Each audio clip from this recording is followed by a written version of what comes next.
So they're out there, they walk amongst us. All set? I think we're.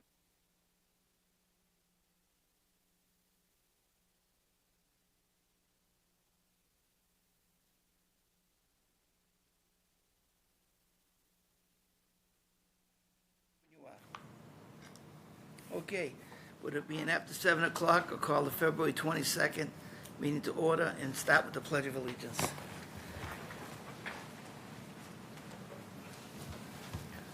I Pledge allegiance to the flag of the United States of America and to the republic for which it stands, one nation, under God, indivisible, with liberty and justice for all.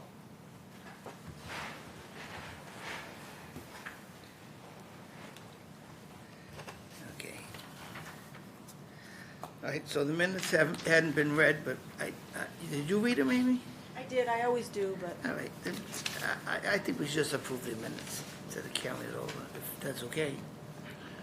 They were only from the last meeting. I'd rather just, give Jack his opportunity, as secretary, to Oh, look at he them. wants, he likes to read them, okay. Yeah, yeah. All right, so we're gonna continue that. All right, so now we're gonna do, oh boy, they requested too. NACC 301 81 Paddock Lane, requested continue till March 8th. So moved. Second. All those in favor say aye. Aye. Opposed, and that's unanimous. Next one is 242 1859, 0 Turnpike Street, requested continue to 328. So moved? Second. All those, in- 3A. did I say it wrong? Yeah. You said 242 1859? You said, To March 8th. You Oh, might to have said a March different 8th. you date. said 20. Oh, I'm sorry. Yeah, that's all right. Okay. All right, next one is RDA 25 Gilman Lane.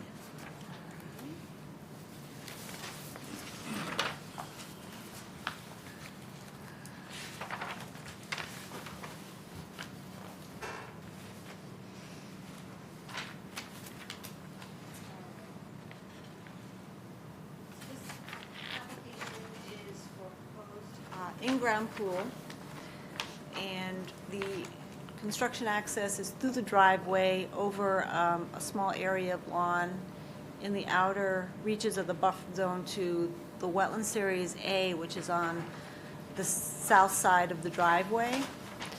Our field inspector performed a site inspection and found that there's some disturbance in the wetland itself, and that there's an additional wetland to the south on the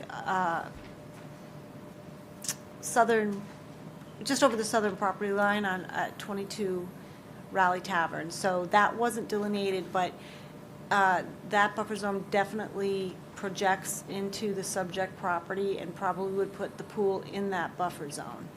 I don't know how close, and I'm not sure if the wetland itself creeps on to 25 Gilman, but that would need to get inspected. So the RDA may not end up being appropriate for the project once we get that new information. But we do have, wetland alteration. The homeowner is here this evening, Stacy Lunger, and that's sort of it in a nutshell. And I can pull up pictures of, our field inspector's site visit, but I wanted to give you, a shot of the proposed plan, and you have it in your packets as well. And we're very sorry for any disturbance to that wetland. We purchased the home May 2021, and that was there at the time. This crushed stone was already in place when we purchased the home. We did put up that little hammock and can certainly remove it if that is not, we didn't know that wasn't allowed, and happy to take it down. So apologize for that, but just wanted to let you know. So you bought the house in 2021, you said? May 2021. May 2021.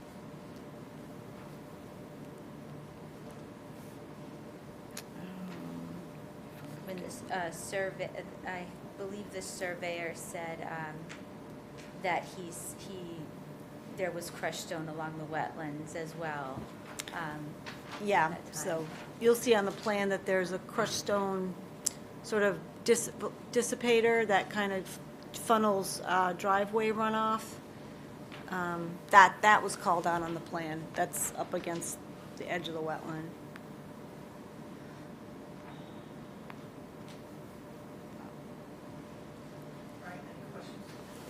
So this RDA is to request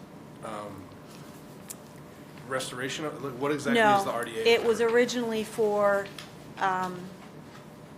work involving getting the pool in, and it was just, a small area of the buffer that was going to maybe be disturbed within lawn to get equipment back and forth, and maybe, because there's erosion controls that was proposed all along the edge of the driveway, but we didn't realize that the second wetland system was out there until we went on site, so. Okay. Yeah, so it seems like we need that wetland. Yeah, delineated absolutely. First, to determine, whether or not the pool is within 100 feet of Yeah. the wetland. Right, we're so sorry we didn't know that ahead of today. Wasn't flagged when everything else was flagged, so we assumed it was just woods. Right. And hadn't seen any water. The way the other was very obvious. We had this like kind of little creek going through next to that crushed stone area next to the driveway, so I apologize for not having that already flagged. Yeah, and I'm not sure who the wetland consultant is. I wasn't able to find that out from the pool contractor, and I don't think the surveyor knows either. So I don't know. Okay, so I guess, the first issue is getting the wetland delineated, figuring out where the pool is relative to that. And then the second issue is the crushed stone in the wetland. I don't know if an RDA is the best mechanism, as you were saying, to do that. So I do think we'll need a notice of intent, and I don't know if an enforcement Yeah, I know. is. Yeah, I wasn't sure how you guys wanted to handle. Yeah, I'm interested to hear what everybody else has to say about that. But that's all I have. Look, I don't want to jump over these guys, but it appears to me that there's going to be more than 3 conditions. Amy? Now that we have additional wetland system, I mean, if it was just, and if there was no impact to the wetland on the right of the driveway, and there was no second wetland system, maybe we could have done an RDA, just because it was, a small area of the buffer, on the outer reaches of the buffer that would have been, impacted for the pool that was outside. But now that we know, Good. Looking at this picture, yeah. I mean, they're going to require a waiver just for access to get to the pool. Where they want to go to the pool? Look, listen, if I'm seeing it right. It would go over existing driveway. Yeah, but Yeah, temporary disturbance like that, just traversing that's not really a waiver. Okay. Waiver is a permanent feature. Permanent feature, right. Or crossing within a resource itself, as opposed Right. to buffer Right. zone. Yeah, so that's a good picture of it. So, yeah, the driveway would be used.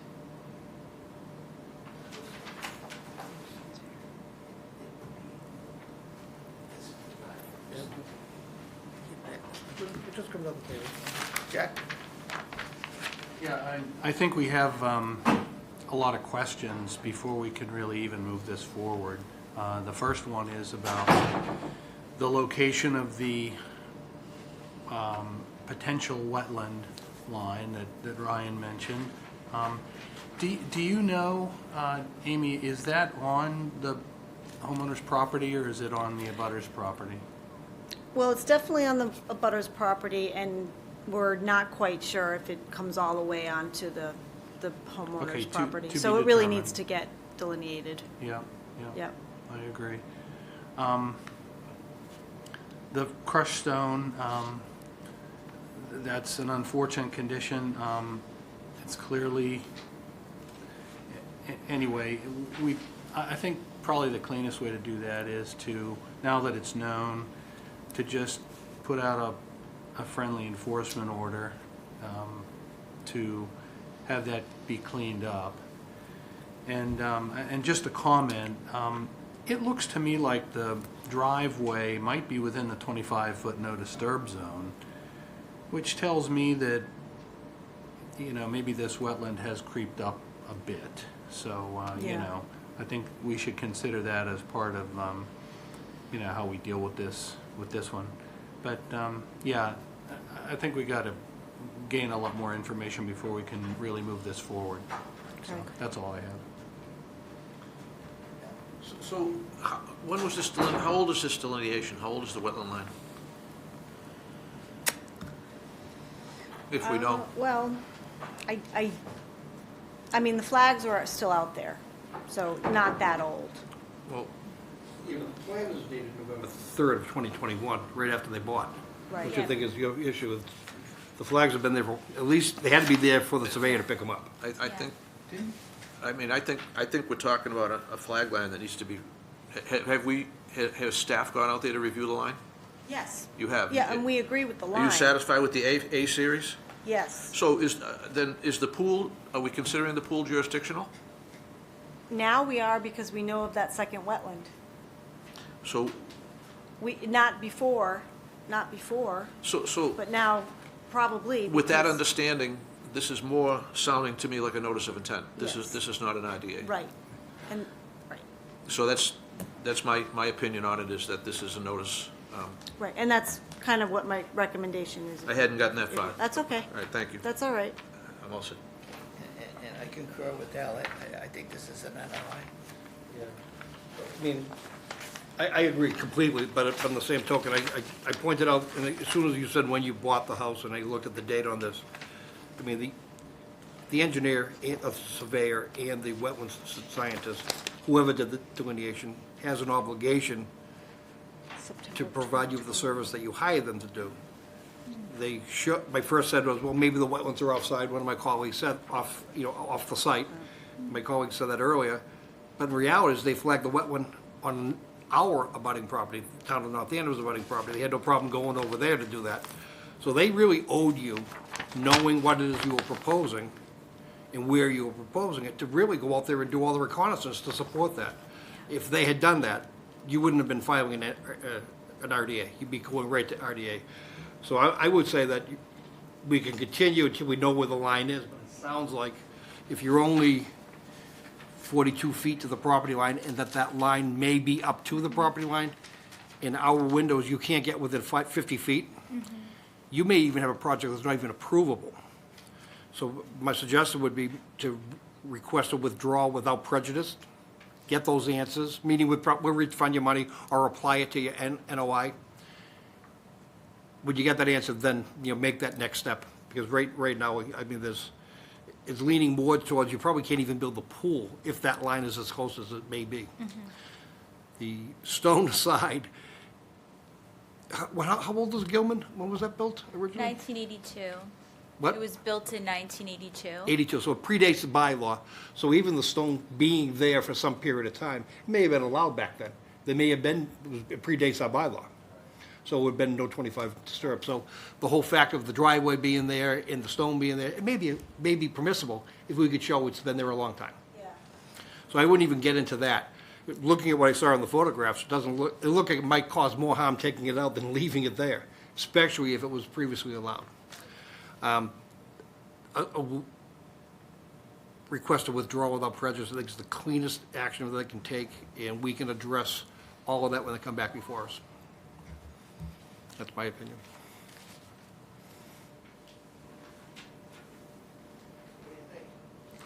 I think that's an excellent advice, and we were hoping to have all of this as well, perfectly ready to present to you with all of the answers that, we all needed. So this was new information, the crushed stone, knowing about that, the not knowing that the woods back there were actually wetlands. We thought we were doing our, due diligence with all of getting everything flagged, and so sorry to. You have nothing to apologize for. Yeah. You had faith in the consultant that you hired, who Yeah. seems to have fallen a little short of what it is they needed to do. Yeah. So, why should we penalize you by denying your IDA, only to make you file another action? Withdraw, take a step back and get them to come in and do the right job. Okay, thank you. So, do you know if you and your husband hired directly this wetland scientist, or did you engage the surveyor first? Or? Our, the company we used for our home renovation, they were going to help manage the pool project with Mountainscapes, who out of Nashville, and then they hired, and Okay. then we kind of took over the management process of the pool The with pool. Mountainscapes. Yeah. Okay. Yeah. Okay. All right. All right, So so, you have to make a request of us to withdraw. We can't, if you do, we won't act on anything. If you don't want to withdraw, we will probably consider this a positive, meaning you've just wasted your application fee, and we're going to tell you to file an NOI, which is probably what you're going to have to do anyway. I would recommend withdrawing. You, pardon? I would recommend withdrawing. Yes, yes, we will withdraw without We can prejudice. tell you what to do. Yeah, yes, I would like to withdraw without prejudice, get our ducks in a row, and I move that we accept the applicant's request to withdraw without prejudice. All those in favor say aye. Aye. Opposed, and that's unanimous. Lou, what about the potential enforcement action of the stone in the no disturb zone and in the wetland? Well, we don't know that yet. That might So have- since the house construction predates the bylaw, I would ask Amy to do some research, now that's come to our attention. If we can determine it's been there for a lengthy period of time, clearly more than they've owned it, it's probably a pre-existing non-conformance to our bylaw. And it may not be a violation. Yeah, fair enough. Let's let the engineer do his diligence, and we'll go from there. I'll try to do more research on the subdivision. It may be really difficult to figure out if stone was there, just because of the tree canopy, so relying on aerial isn't gonna work. So, but I'll try to, yeah. Now, looking at the pictures, it looks like it's been there more than a week. I'm not sure it's been there 30 years either, though, when you look at it. No, no, I know. I think we'd have to have some type of There'd be grass growing through it. Yeah. There should be Okay. there's a lot of moss, a lot of moss. a lot of moss and ferns in that area when it's springtime. It's really beautiful. There's a lot more greenery throughout there Okay. that you can't really see right now in the winter time, but it is pretty lush, actually. Okay. Okay, thank you. Yeah. Thank you all. Okay, thanks, Stacy. Okay, all right, we'll talk soon. Okay. Okay, next one is 242-1850, and Mr. Manzi has to recuse himself.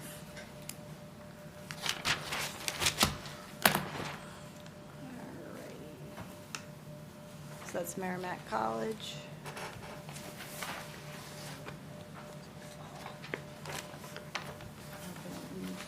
Connection.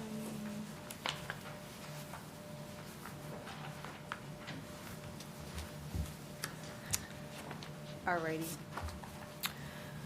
Okay, so the commission will recall issuing an order in September of 2022, and it governs the construction of a 3,200 square foot prefab metal athletic storage building at the Merrimack College campus near the Volpe Athletics Building. And it, you know, it had associated stormwater basin, and a new trench and terminal riprap apron, and paved area to channel off the northern corner of the existing athletic building. It was going to receive, you know, not sewer, not water, but it was going to receive electrical power. So the modification request involves the actual connection to power for the building.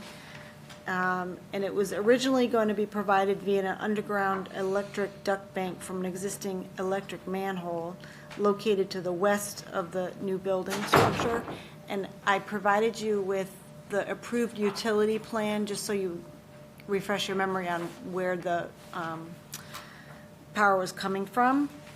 So upon investigating and also with National Grid coming on site, they realized that existing electrical manhole was a high voltage, and making connection there involved a lot more modification and work.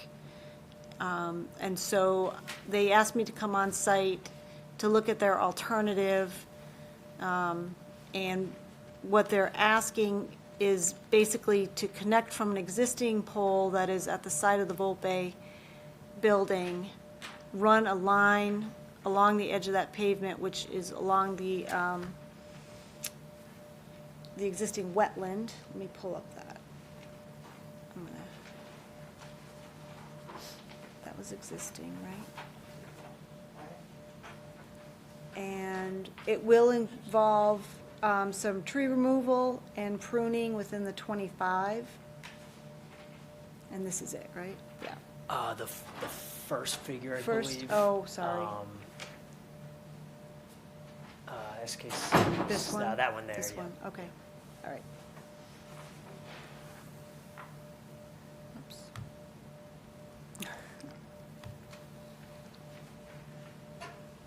All right, this is not, let me try this again. So in your packages, I gave you existing approved utility plan. The next page is the preferred alternative. And then the pages after that is the planting plan, and then after that are 4 or 5 alternatives that I had asked them to, really vet this, and, investigate all options.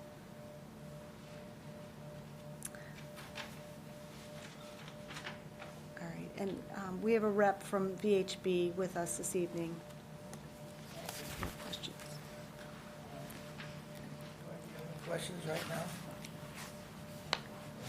Yeah, so the installation of the poles, will that require any excavation, or will just they be driven in, or? how would it be? I would assume minimal excavation, just limited to just beyond the diameter of the pole. Yep. Yes. Okay. Erosion controls, I don't see any on the plans. Currently, I guess not included on this sketch, but we could certainly provide them in the vicinity of the utility pole. Yeah, just, wrap, just Got give it. a view around, at least something like that. Got Was there an actual waiver request? Yes, Okay, I It's didn't inc- see that in here. it's in there. It is. I thought so. Well, the alternatives analysis is in here, so that's. Well, yeah, actually, yeah. It's all in the narrative. Okay. I don't have any issues with the plantings. I think they look good. They'll be low growing, they're pretty hardy. So as long as appropriate erosion controls are used, I don't have any other questions or comments. Jack? Okay, no, I'm following why you're proposing what you're proposing. Approximately how much underground trenching is involved with the chosen alternative? Currently, that's probably about 30 feet, 20 to 30 feet from the proposed utility pole, which sits just outside the 50 to the corner of the building. If preferred, I believe that could be alternatively kept overhead, but predominantly within the limits of the existing pavement wall. I'd say about 30 feet. Yep.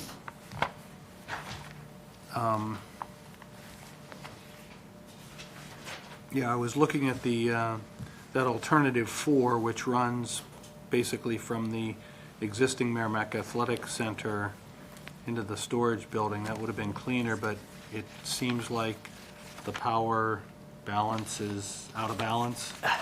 Yeah, that would have been the ideal solution, just to try to keep everything out of the buffer. Unfortunately, Yeah. the supply in the building wouldn't support that extra service. Okay, I guess my last question is Is there a reason why the plantings don't go on the area above the underground electrical service? Looks like it stops short, and maybe that's, I don't know. Looks like it stops short of the corner of the building, the plantings do. Thinking further to the, I guess, plan right. Yeah. So to the left of that planting area is the actual underground, unless I'm reading this wrong, that's the underground electrical? Yeah, correct. So Yeah, from the pole, it would head due left on the plan and sweep up towards the building. The pole's essentially sitting just off the edge of the pavement. Yeah, yeah. Okay. So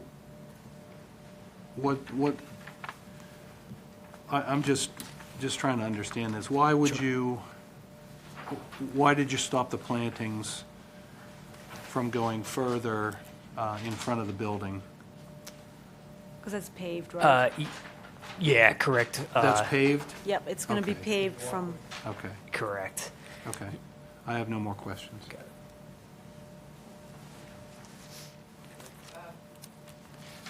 How big of an area you gonna, for the right-of-way, you're gonna cut through the wetlands? For the, is that from Route 114 to the, The width, is it 20 feet, 25 feet?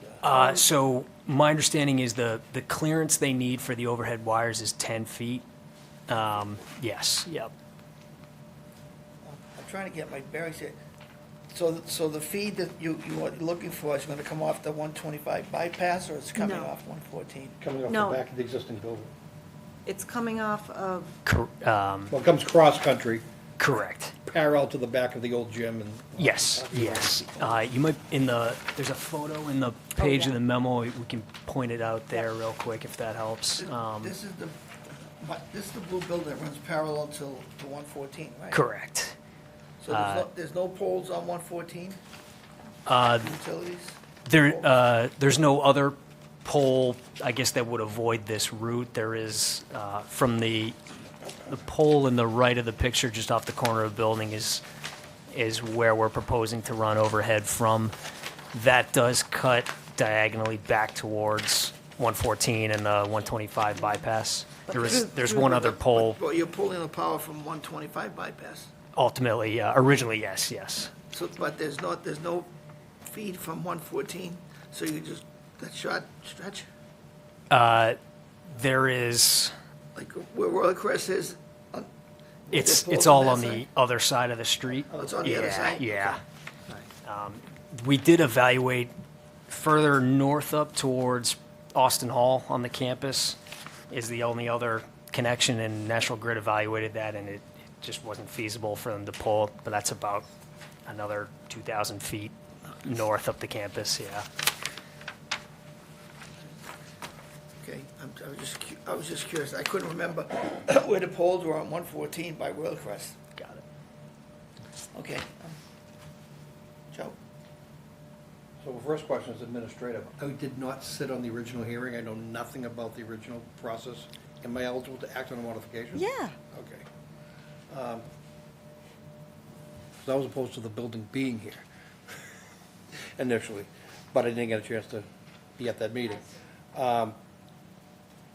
Is the building under construction?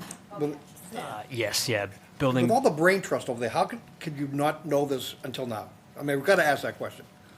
They got a facilities department, they got a buildings and grounds group, they've got professional engineers like yourself. How could you not know this? fair question. I think it wasn't until we got National Grid involved and really got into it that we realized it. But in hindsight, You tell me two choices, power the building or not power the building. That's your choices. And you've come up with 5 alternatives, and you're asking us to pick what's probably the one that's least desirable to us, which seems to be for financial reason, for no other reason. Because I don't think the other one's not feasible, but I think in the longer term of preserving the wetland area, because it's not just the 10 feet above the wires, it's thread of limbs falling, it's much wider if a tree is dying and moving and hanging. The VMP plan, which will be out of our control in the future, is an ongoing condition. So I think your alternative that's chosen is the least desirable to me. I think you're looking at underground all the way across, and, what? Number 2, by the walk. I really didn't dive into it, because as soon as I saw what they were proposing, I kind of turned it off. Yeah, I'd be happy to I think walk it's not, through I think those. alternative 1, is that the one that they ruled out? Yes. So it's not an alternative, it was your first alternative that's not possible. Correct. Right, so that's a no build. So that's not an alternative. It's not possible. Right, it's not, It You is, can't it's pull low possible voltage out of a high voltage manhole. without some additional, that would require additional equipment Transformer power. and more significant disturbance and trenching off the edge of the pavement. Yeah, alternative 2, to me, is the most desirable for the longer-term impact to the resource area. It's working in disturbed area already, it's working inside where the existing power lines and electrical, telephone lines are. But once it's in, it's underground, it's there, there's no maintenance above it. To me, it's the more desirable alternative. You've proven it to be feasible. Financial feasibility is not a disqualifier, in my opinion. I would pick the alternative 2.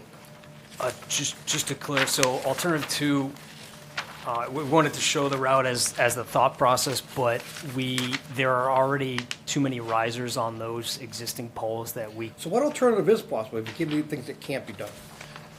Give me 5, 2 of which right now you say can't be done. 2 cannot be done, 3 cannot be done, 4 cannot be done. I would say 1 and 5 are feasible. So if 5 in our opinion is acceptable, let's talk about that. Okay. And if it can't be done, or if it's not an alternative, then you have failed to meet the alternatives analysis by giving us 4 that can't be done.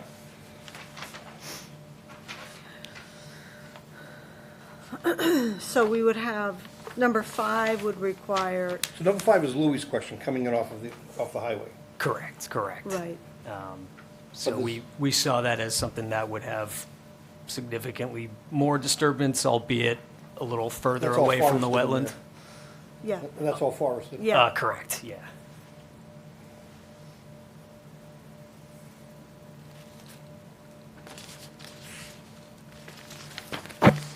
I'm not convinced alternative 2 is not possible, just a higher degree of difficulty avoiding those other utilities. That's the one I kind of like, because I do too. Overhead wires, to me, are archaic.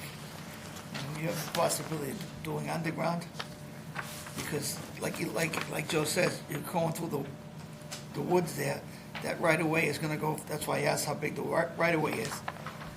20 feet with existing wood trees that are dead or half dead, or you're gonna deal with limbs falling and, although, but once it's in, it's not our issue, but, And that is the problem, because then, under the VMP, they're just gonna come in and do what they need to, what they're gonna do. They just simply tell us what they're gonna do, right. Right. if they choose to. Yeah, my understanding, in order to Alternative 2 is doable. do something I think so, too. underground, we would, As soon as I saw the underground one, the walkway, I said, that's the one.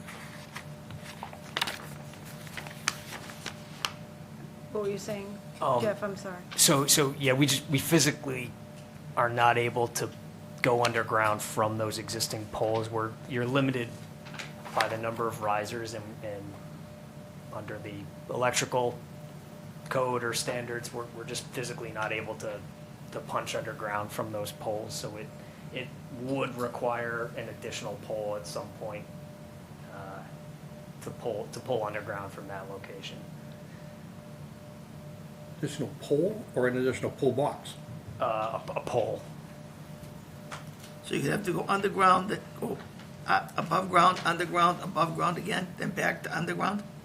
My understanding is we would need to locate a new utility pole, run overhead from that existing pole to the new pole location, and then it could go underground from there. There's that high voltage line that we were anticipating to tidy before is what runs to these poles and up them.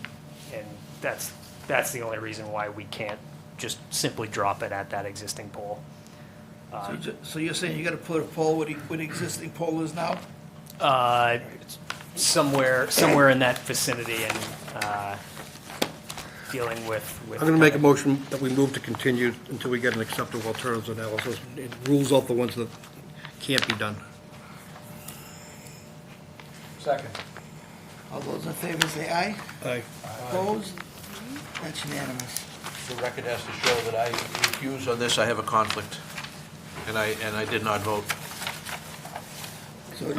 So you wanna continue to the next meeting? Yes, please. Okay. Thank you very much. Yep, thank you. Did we close anything that we need to sign? We didn't close anything that we need to sign, so we can go right out, we don't need a recess then, right? No, you guys can We don't have go. anything to sign. Let me just text Sean Because to let him know to Gilman hop on. is Continued. And Withdrawn. Yeah. You have to do a Red continued. College is continued. So we don't need anything. Before you guys run, just be sure. With that 1210 coming up, 242, 1692, I have to accuse myself of a potential conflict, and I turn the gavel over to Mr. Manzi. All right, so we gotta wait for Sean McDonough to hop on the call. Ryan's not eligible to participate, so it's not a recusal, just you're stepping out as for eligibility. I don't know what documents you have, so I thought it I'm might gonna be. give you. You can sit there and I'm start. gonna go warm for you. You can watch this. Yeah, I was gonna show them. You really look for support of the license. Just have to plan where we're at, what we're doing. I believe it. Get out before the snow. What snow? They changed it again? Took it 6 to 8 up in Hampton, and they shifted this afternoon. Oh, really? I think we're here, we're 5 to 7 down here. Here? It just doesn't look like there was a lot of evaporation taking place. Except the freaking dew point is crazy low, it's got wicked dry atmosphere, it's not gonna be, it's gonna be warm enough but dry, that the cold stuff's not gonna melt coming down. No, you guys are good to go. It's scary, not scary, but it's the first Thank real you for storm. coming. See you next time. Enjoy the delicate. Actually, my son's got a work at the You station. working today, or tomorrow? Watch out, you can work at the table. Yes, I think Amy, Sean can you hear is. me? Yes, Sean, thank you. Got it? Yeah, we'll just- Thanks, Al. You're free. I'm free. Hope my wife is watching so she can tell her boyfriend to go home. Oh, this will be a surprise. I know. I think we're live. These hot mics. And then we have, I don't know if you have this one, but I have, two summaries. I'm good, one good. by Good, buddy. I'll pull in here. All right. Stay out of the hot sun. Right. See you, Louis. Yeah, please. I got it.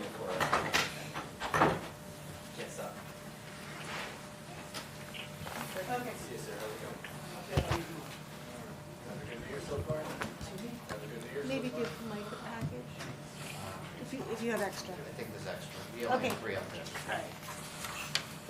Mike? Oh, hey, Mike.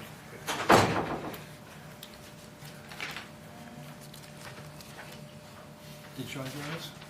He's on. He is on, great. Hey, Sean. Hey, folks.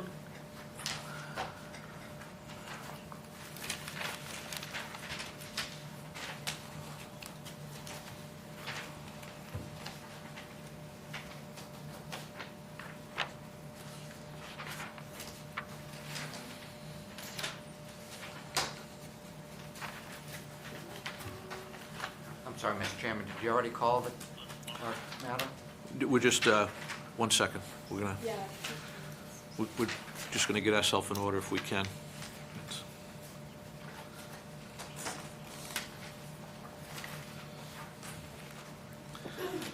So, even though we all know each other, for the record, let's all introduce ourselves, and so that it's clear for this particular record for this amendment.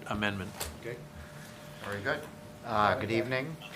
My name is Jeff Brown. I'm an attorney. I'm here on behalf of the new owners of this property, which is LIPT, Osgood Street, LLC.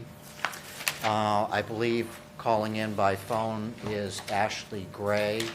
Ashley is the asset manager for LaSalle. LaSalle is a multinational company with holdings all over the country, 8 here in Massachusetts. As part of the documentation package, we had Ashley submit somewhat of a summary of LaSalle's history of operations, economics, so you would hopefully have some confidence as we discuss bonds and sureties as to their financial integrity. So Ashley is on to answer any questions to that effect. John Henry is here from LRT.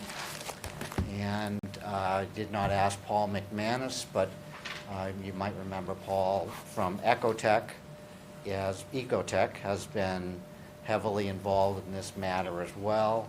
In essence, Paul has been our on-site wetland monitoring agent. He walks the site. Paul and his team from LRT operate the dewatering treatment system, the interceptor trenches and everything like that. So that's our team. Okay, thank you, Counselor. We have Mike Saboulis, the Commission's consultant, and Commissioner Sean McDonough is on the phone, online, and then the three of us are here, and Amy Maxner, our administrator. Mr. Commissioner, I thought it might be helpful, given that we've been at this matter for a bit of time, to just do a quick historical recap. So I tried to pull out some of the relevant documents so you'd kind of remember a lay of the land, what we're doing, where things are, and then we can have John has prepared a summary of the system operations, and he can speak to that. There's already in the file a similar wetlands assessment summary from Paul McManus that you can take a look at. I'll summarize as I can, but I just thought it would be helpful to reorient everyone. And just for those who may be burdened with paying attention to us for one more night, the recap you're about to make really culminates in a whole bunch of actions, enforcement actions, formal and informal, site inspections, as well as various modifications. This is the first time hearing the open amendment, which is the vehicle we're going to use to put that all together into a single document. So the hearing it's a public hearing for that purpose, but ultimately we've gathered all this information for the past almost 3 years. Right, and just to be as accurate as possible, initially this commission issued an original order of conditions in 2016.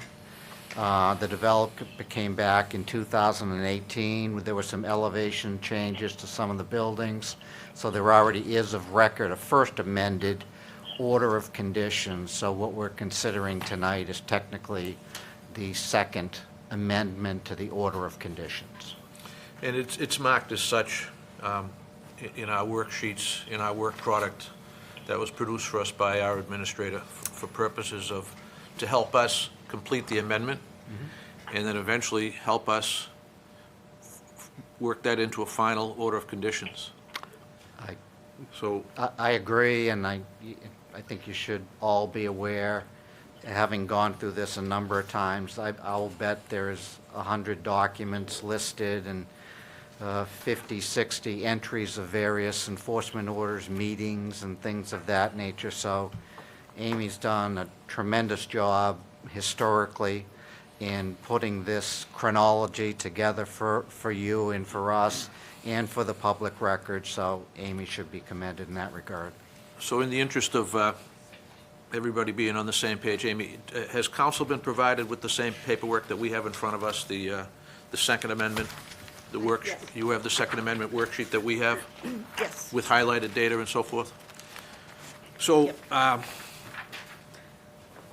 I think the last thing that I have to try to figure out while as chairing this, which is no bargain, where do we begin on this amendment? Okay, so the amendment that you have in your hand has staff's edits GEI's comments and Attorney Brown's suggested amendments or suggested conditions or tweaks to existing conditions. That's entitled bullet points? Yeah, and then what I tried to do is boil down the meaty ones that, you know, are of substance and, So the bullet points sheet that we have is your product? Yes. Your interpretation of Mr. Yes. Brown's team's rebuttal to what Yes. we first drafted? yes, Okay. yes, right. Have you seen bullet points already? I just received them tonight, but Amy and I and Mike have been working together for the last 10 days, more than I think either of us care to. I've driven them all crazy, but they've been great in responding. But again, I think if we can take 5, even 2 minutes to bring some historical background to this and somewhat of a site orientation, it will help you understand the various conditions. So, I think that I'll allow that. Yep. You may proceed, and you'll have a reasonable amount of time to refresh everybody's memories. I'll make it quick. As Mr. Lynch mentioned, this is a situation that developed over a series of enforcement orders that had to do with site assessments that involved locating some calcite deposits that had occurred outside of, within the buffer zone, and it was believed by the experts that this was the result of an interaction between stormwater, groundwater, interacting with the air, passing through this recycled concrete aggregate that was causing these calcite deposits. So from there, you all issued a bunch of enforcement orders. And as we move along chronologically, I think the first one to pay attention to is you had us design a series of an interceptor trench, which was essentially a collection mechanism for water that was coming over the retaining walls, not being captured by the stormwater, or being captured by the stormwater, going through natural discharge points and being located in this buffer zone area. So if you look at the interceptor trench plan and you see that big, thick black line, that is the interceptor trench that we have. It starts to the south, wrapping around the parking spots for our Building D and clubhouse, traverses the entire both border of the property and wetland, and then takes a right-hand turn in a kind of serpentine fashion and heads actually north to a water treatment system that is located inside of a garage. Not shown on this plan, and part of your order is we were asked to then take the interceptor trench that's located in that garage area, and we created a second interceptor trench, or an extension of the original trench, and that proceeds westerly along where you see those garage spaces. So the interceptor trench goes all the way up to the top and circles around. So it encompasses several hundred feet and essentially the entire southerly border of the property. I thought the next item that may be helpful is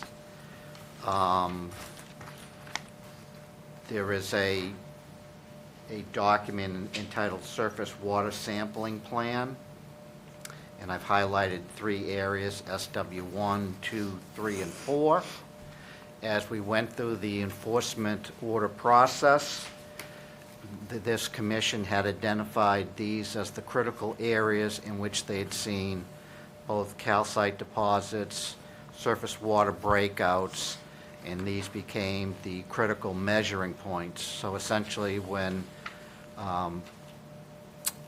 the Ecotech team, Paul McManus, goes out on the site, besides a site assessment, which he does and walks around to make sure there's any pooling, anything of an unusual nature, you have specifically, through the enforcement orders, directed him to measure pHs at these SW1 through SW4 sites. So as you see his reports, you'll see pH measurements at these points. So that was the essential creation of the mechanism and monitoring to control the calcite deposits, the sediment, the pHs, and everything of that nature.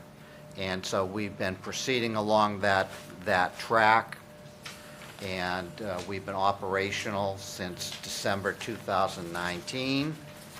And one of the documents I've given you is it's called Influent pH versus Time. It's got several dots on it. It's a scatter graph. This was prepared by John, and what we attempted to do here was show you historically we're measuring influent pH, the pH of water before it enters the water treatment system, which is the key criteria as we look further ahead to our shutdown criteria, is getting that influent to a 8.3 or less level on a pH basis. So John was able to chart this graphically, and you can see from the beginning of the time we were up in the 12s. We are now down somewhere around an average of a 10 pH. So there has been consistent progress with the influent pH that has been measured. There is a report by John that I've provided to you, and certainly John can take a few minutes and explain it if you like, about we've treated with just the interceptor trenches, I believe, around 15 million gallons of water. You might remember as part of this process, in the beginning, we had a well point system in a much smaller interceptor trench system that we were fiddling with as to how to fine tune to get them to work together. Eventually, by your order, we decommissioned the well point system and went purely with the interceptor trench system. So since about 6 months into operation, as I remember, we've been running solely on the interceptor trench system.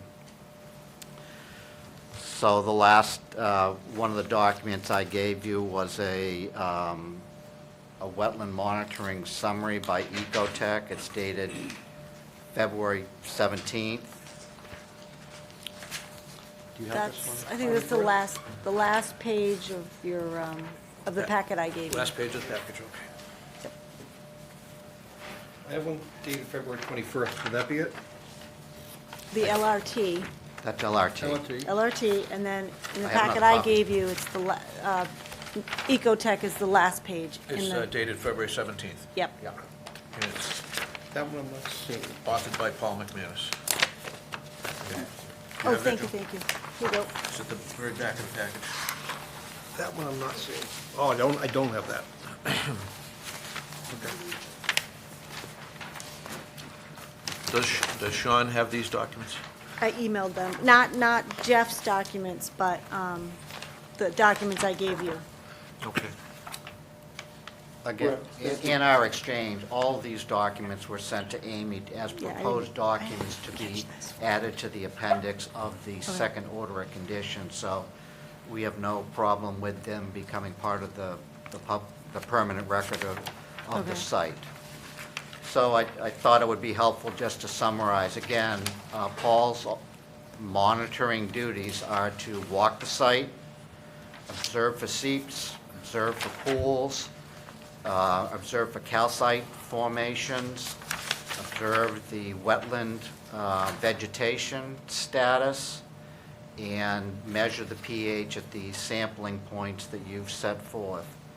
And I'll just jump to his His summary, I note from these results, pH results, again, at these SW points, range from a low of 6.3 to a high of 7.7. No observed seeps or calcite accumulations. Observed no impact to wetland vegetation, which appears to be recolonizing naturally within the previously impacted areas. I note that the intercepted trench does not appear to have affected the hydrology of the bordering vegetative wetland. There is one point, and you'll see in his reports, of an algae that's coming out at a discharge point from the water treatment system, and it's Paul's opinion that once the system's shut down, that will naturally take care of itself. So I've kind of jumped around and hit the highlights of Paul's analysis, but essentially, and I think Amy and Mike agree, if you look at Paul's reports over the last year and a half, this is essentially what they have said. There's been no deviation. There's been no calcite found on the site. There's been no seeps. The pH has remained within the ranges that you prescribed. The vegetation is vigorously, that was impacted, has vigorously come back. And the site, from an assessment standpoint, all impacts have been eliminated and regrown. And we're not seeing anything of a nature that was of your previous concerns from a site assessment basis. And I did include, and Amy has them, I just included the last two monitoring reports from John, just so you can see what I was getting at. The last item is a summary by John Henry. John is here, so I guess I'll not put words in his mouth and have him review the summary again. This is a summary of the operation of the dewatering treatment system on the site. Thank you, Jeff. So, as Jeff pointed out earlier, when this whole issue came to light, there was a temporary dewatering and water treatment system that was running at the property. That was replaced with the current system, which is an interceptor trench at the base of the retaining wall with collection sumps, which take that water, the intercepted groundwater, pump it to the water treatment system. We basically treat it, neutralize the pH, and then we discharge it back into the resource area. So this system's been running full-time continuously since approximately January of 2020. And since that time, it has treated 19,700,000 gallons of water. Combined with the earlier efforts with the temporary system, about 24,400,000 gallons of water have been captured and treated and discharged to the resource area. So overall, the system's running very well. When we first started running the system, the influent pH, the water that it was actually capturing in the interceptor trench, had a pH of around 12. It would hover around 12.2, 12.3, 11.9, but it was consistently in that range. If you look at the graph that's included, the graph tells a good story of what's going on here. If you look on the left end of the graph, that's when the water treatment system started and the interception trench was put online. Again, you see the pH up around in the 12 range, 12 plus range. And as you move right, as the system continued to operate over the years, you can see, if you look at the trend line on the graph, it's continually going down. The trend line basically is an average of all the scattered data. And again, there's reasons why the pH moves throughout the months. But basically, the trend line is a smoothing of that data. And what it's showing is, if you look at the trend line on the left part, it's about 12.0, 12.1. As you move to the right, which represents the current day, I think that's through February 10th or 11th of this year, the average pH now is about 10.3. So what's that showing is the groundwater is getting better over time, okay? And we're headed in the right direction, and it continues to head in the right direction. So that's actually very good news. Now, the question is, when do we achieve the goal of 8.3 as an average? That's what the trend line reaches, that average of 8.3. So mathematically, if you look at, oh, did you have a Mr. question? Chairman, if I could ask a question. Oh, Can I you want to make sure I just understand allow the Mr. trend. Lynch? He Oh. has to inquire. I I'm sorry. understand the trend line and the statistical Yep. appropriateness of that. What I don't know is that each point on there, does that represent one spot monitoring point? Yes. Is it weekly? Yes. Is it monthly? The system is checked 3 times a week. So we collect data 3 times a week. It's the influent water that comes into the system. We check the pH 3 times a week. So all the data, all those dots represent the data that is collected over time. And again, the pH varies over time. It varies with rainfall. That's exactly my point, is how can we correlate a trend without any correlation to rainfall and groundwater elevation? Well, this is what actually the water that's coming into the water treatment system, the water that's being captured by the interceptor trench. The pH of that water changes constantly. But if you buffer the data, again, you have higher pH, lower pH. If you buffer and you do an average, which that trend line is, that shows. You could get rid of that trend line and look at the scatter graph, and you can see over time it is decreasing. But let me ask you this, just, I want to understand this, because I understand the analysis, I understand the water chemistry, and I understand the statistical approach.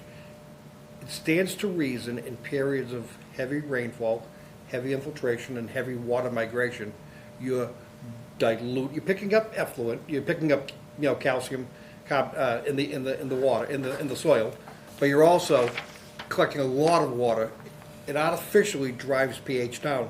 So someone could argue that the lower skews are periods of heavy rainfall, and above is more representative of background flow, which is the measure of what's actually there.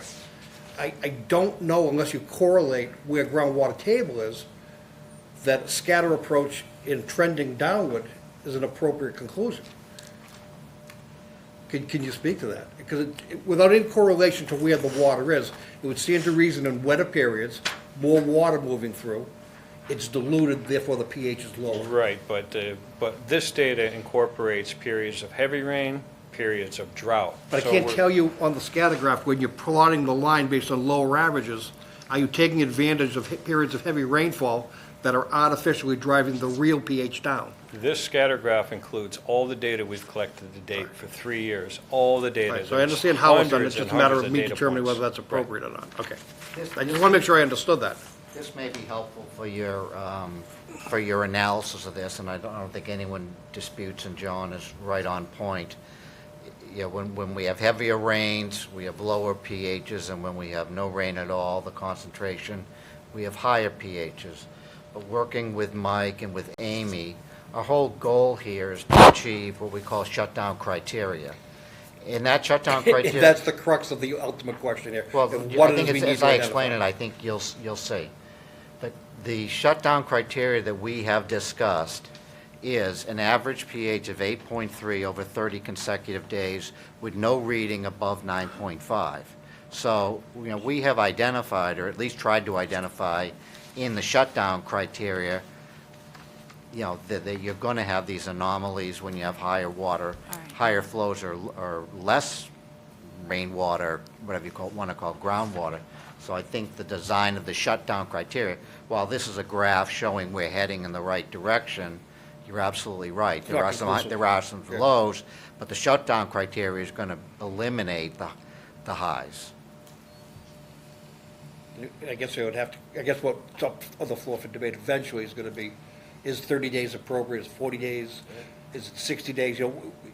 We don't want to pick a wet month, 32 days of rain that 30 drives days. it low and whoop, shut it down. We don't want to do Not to that. get ahead of ourselves, but the Okay, I'm shutdown... sorry. the I wanted to shutdown- understand the graph. I understand the Yeah, graph. the We'll get shutdown there. criteria, and we will get to it, and maybe this will answer your timing question, is really three-phased criteria.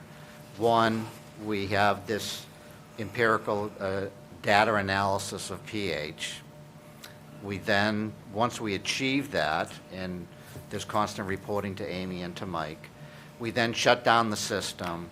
Then that's followed, as currently drafted, by 2 months of site assessment by Mike Saboulis to see, are the pHs, are we seeing seeps, are we seeing daylighting, are we seeing anything like that in measuring pHs with the same standard? No pH can exceed 9.5, 8.3 is the target. So there's a boot and suspender mechanism to the shutdown criteria, that we're not relying solely on one criteria itself. And that, as we have drafted it, and as the original draft came out, I believe it started with Sanborn Head, which was Vern Kokosa, who was primarily involved in the well points, but the future monitoring schedule that is part of Amy's bullet points was written as 30 days at the pH level, then shut down, then 2 months of the on-site physical inspection, with the idea, and it's even written into the future conditions, that you are going to see natural accumulations of water. That's how the wetlands became saturated in the first place, and that's not an inconsistent finding. But we are going to have findings, we're going to test, and we have a whole criteria of data points to reach before we have shut down. So my goal was to understand the graph, and Yeah. I got a much better understanding. Yeah. Obviously, that's going to be on the table for discussion. All that came about was that, obviously, we're going to be talking about surety bonds and budgetary items of that nature. So I was trying to get a read from John that, based on as simple a graphing as you can be, one, are we heading in the right direction? Two, can you use an engineering method to project when we will approach shutdown criteria? And based upon this analysis and John's report, he's projecting that if this trend continues, we'll be at shutdown criteria in 3.5 years. So that's how the whole discussion started, so we could have some idea, Gotta what kind of start money somewhere. do you need to, what kind of money do you need to have? Understood. Thank you. And to your point, Commissioner, the important thing to caveat, it's an average pH of 8.3, but the relief on that is no single reading above 9.6. So if you have an individual spike at any point in that month, 30-day period, you're restarting and starting over again. And that's on effluent. That's an Influent. Influent. Influent. readings, right. But this is, these are, Those Those are are got it. But as In the trench, I got it. As Joe pointed out in his inquiry, the number 30 days is not necessarily the right number. But Mike just explained, and I'm Yeah. more comfortable now, is, yeah, you could have that trend that stays within that bandwidth, but if we're concerned about that may be a wet weather, dry weather situation, you might very likely get one above that 9.3, which means, nope, start the clock over again. correct. So it's that spike that's looking to buffer this, no When- pun intended. When this plan was developed 2020, I know there have been suggestions, and the Princeton team had also, we had gone back and forth, and kind of we've landed on, agreed on like 30 days, once we kind of, to John's point, hit that trend where things are going in the right direction. This is where you start looking at the shutdown criteria to evaluate if it's the right time to go, oh, well, shut the system off and see what happens. And so step one is, are you at an average pH of 8.3 for a 30-day period with no spikes to buffer, to get rid of that buffer situation? Like, oh, that popped, all right, we got to start and step back again. Because what we want to be sure of when we have these discussions, when we shut the system off, we were going to try to eliminate any surprises to the extent that we could. So that was what was the discussion back in 2020. John and Jeff, correct me if I'm wrong, that was my understanding. No, I completely agree. And again, it was all based on, if you have one outlier, you have to restart the clock. So it would be a true measure of average pH of 8.3 without a pH reading above 9.6 for 30 consecutive days. So that's how we came up with it. And I think the hope was we would see this data trending over time in the right direction, so we could kind of predict when it was coming and could be prepared for that situation when it occurred, if that helps. So that's enough, I think, of the background, maybe too much. But I think I wanted to orient you as to, you know, what you asked us to do, what we've done, what have been the results of what we've done, which I think have been very, very positive. We've eliminated this calcite issue. We have a target with Mike and Amy's help that we're all shooting for, that we know is data-driven, engineer-driven, as well as site-assessed-driven, that's going to tell us when we can shut this system down and have the resource areas protected. Mr. Chairman, I just have a question for John. Just in terms of, at the last hearing, we had asked for you guys to consider some things, you know, belt and suspenders, protective measures, and also give us a feel for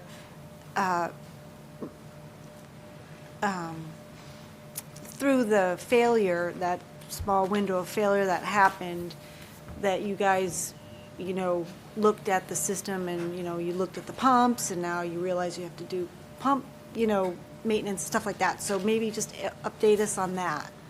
Sure. We've had a couple issues over the past couple of years with the system turning off. And again, this system's set up so it automatically notifies personnel, LRT personnel, Princeton Property Management personnel, if there's an issue with the system, so somebody can respond immediately. Again, it's all over the internet. That's how it works. We can also operate that system remotely. I can sit on my computer at my desk and turn pumps on, turn pumps off. I can see readings. I can check pH. Again, it's called remote control and monitoring. It's a SCADA system. So basically, over the years, everything's been running fine, but we did have a couple issues where the system went down, but we did not know it until either Paul McManus was doing his inspection, or we went out there during a visit and said, geez, the system's down, how come nobody was notified? What we found out what the issue was, it was with the internet service. And this is, again, internet-based. And we thought it was a problem with the modem with the system. But really what the problem was the change in ownership of the property. That's what we found. When the ownership changed property, the cellular account did not change names. So nobody was paying the cell bill. And what happened was, I know it sounds simple, but they weren't even aware that they even had a cell bill. And I would call up and they said, no, we have no service, no one's paying it. So they would go ahead and they'd pay the bill. It would come back on, everything was fine, and then that glitch happened one more time. And that's what the issue was. Now it's all ironed out, right? It's in LaSalle's name, and we haven't had any issues. But during that process, the concern with the commission was, geez, you have some issues. We don't want to be impacting the wetlands. How are we going to have like a backup plan here? So there was a discussion of, you know, we could have a high-level float in one of the sumps that's down in the interceptor trench. So if the system goes off, the water level is going to go up, it'll trip that float, it'll send an alarm out front. So maybe somebody that's at the facility or at the complex would see a red light on with a horn, you know, going off and notify somebody, and we could respond. So what we did was we put together a cost estimate for LaSalle to do that.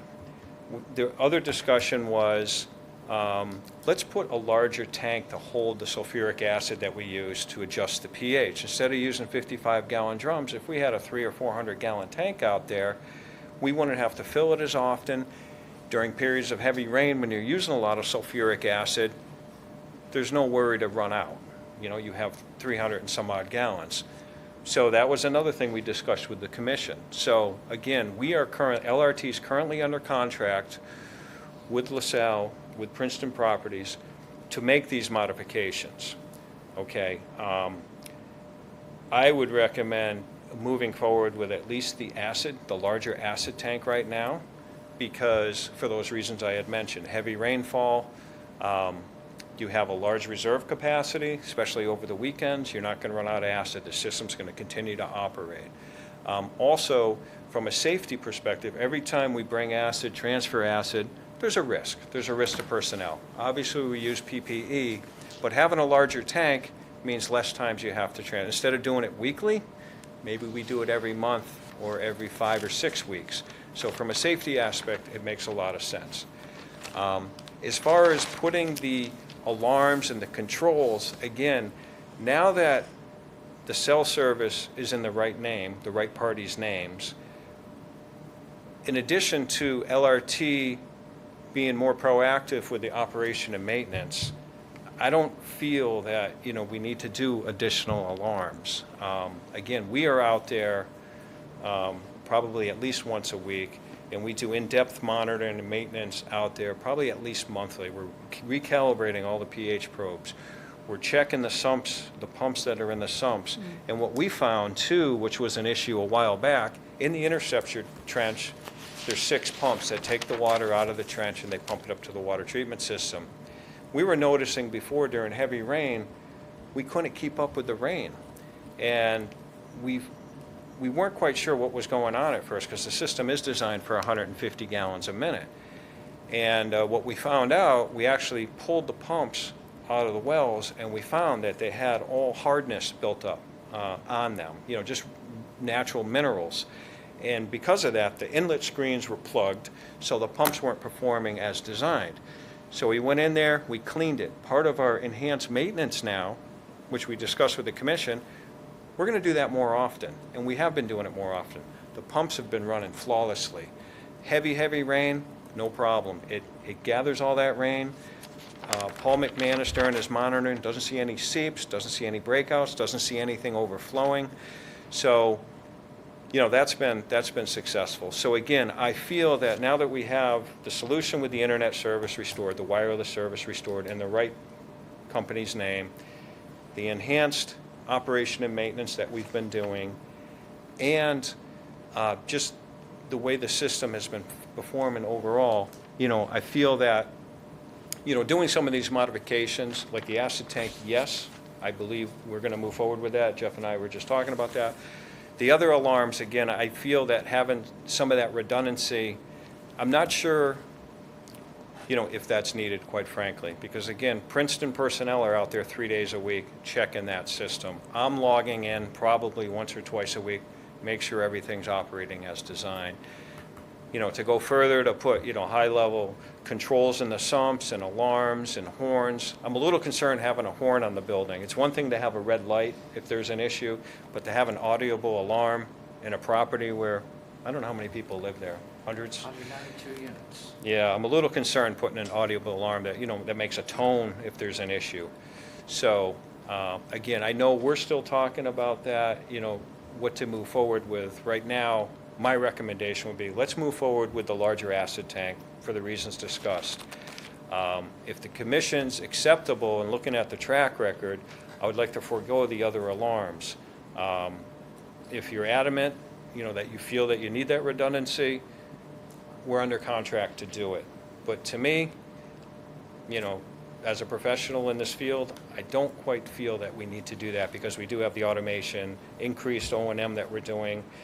We have eyes on the system at least 3 days a week, and I'm monitoring it remotely periodically. So that's kind of where we're at.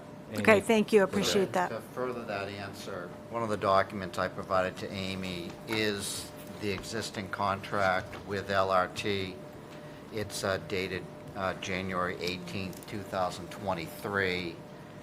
I don't know if you have that. I didn't do that one for you guys, It has an Exhibit A to it.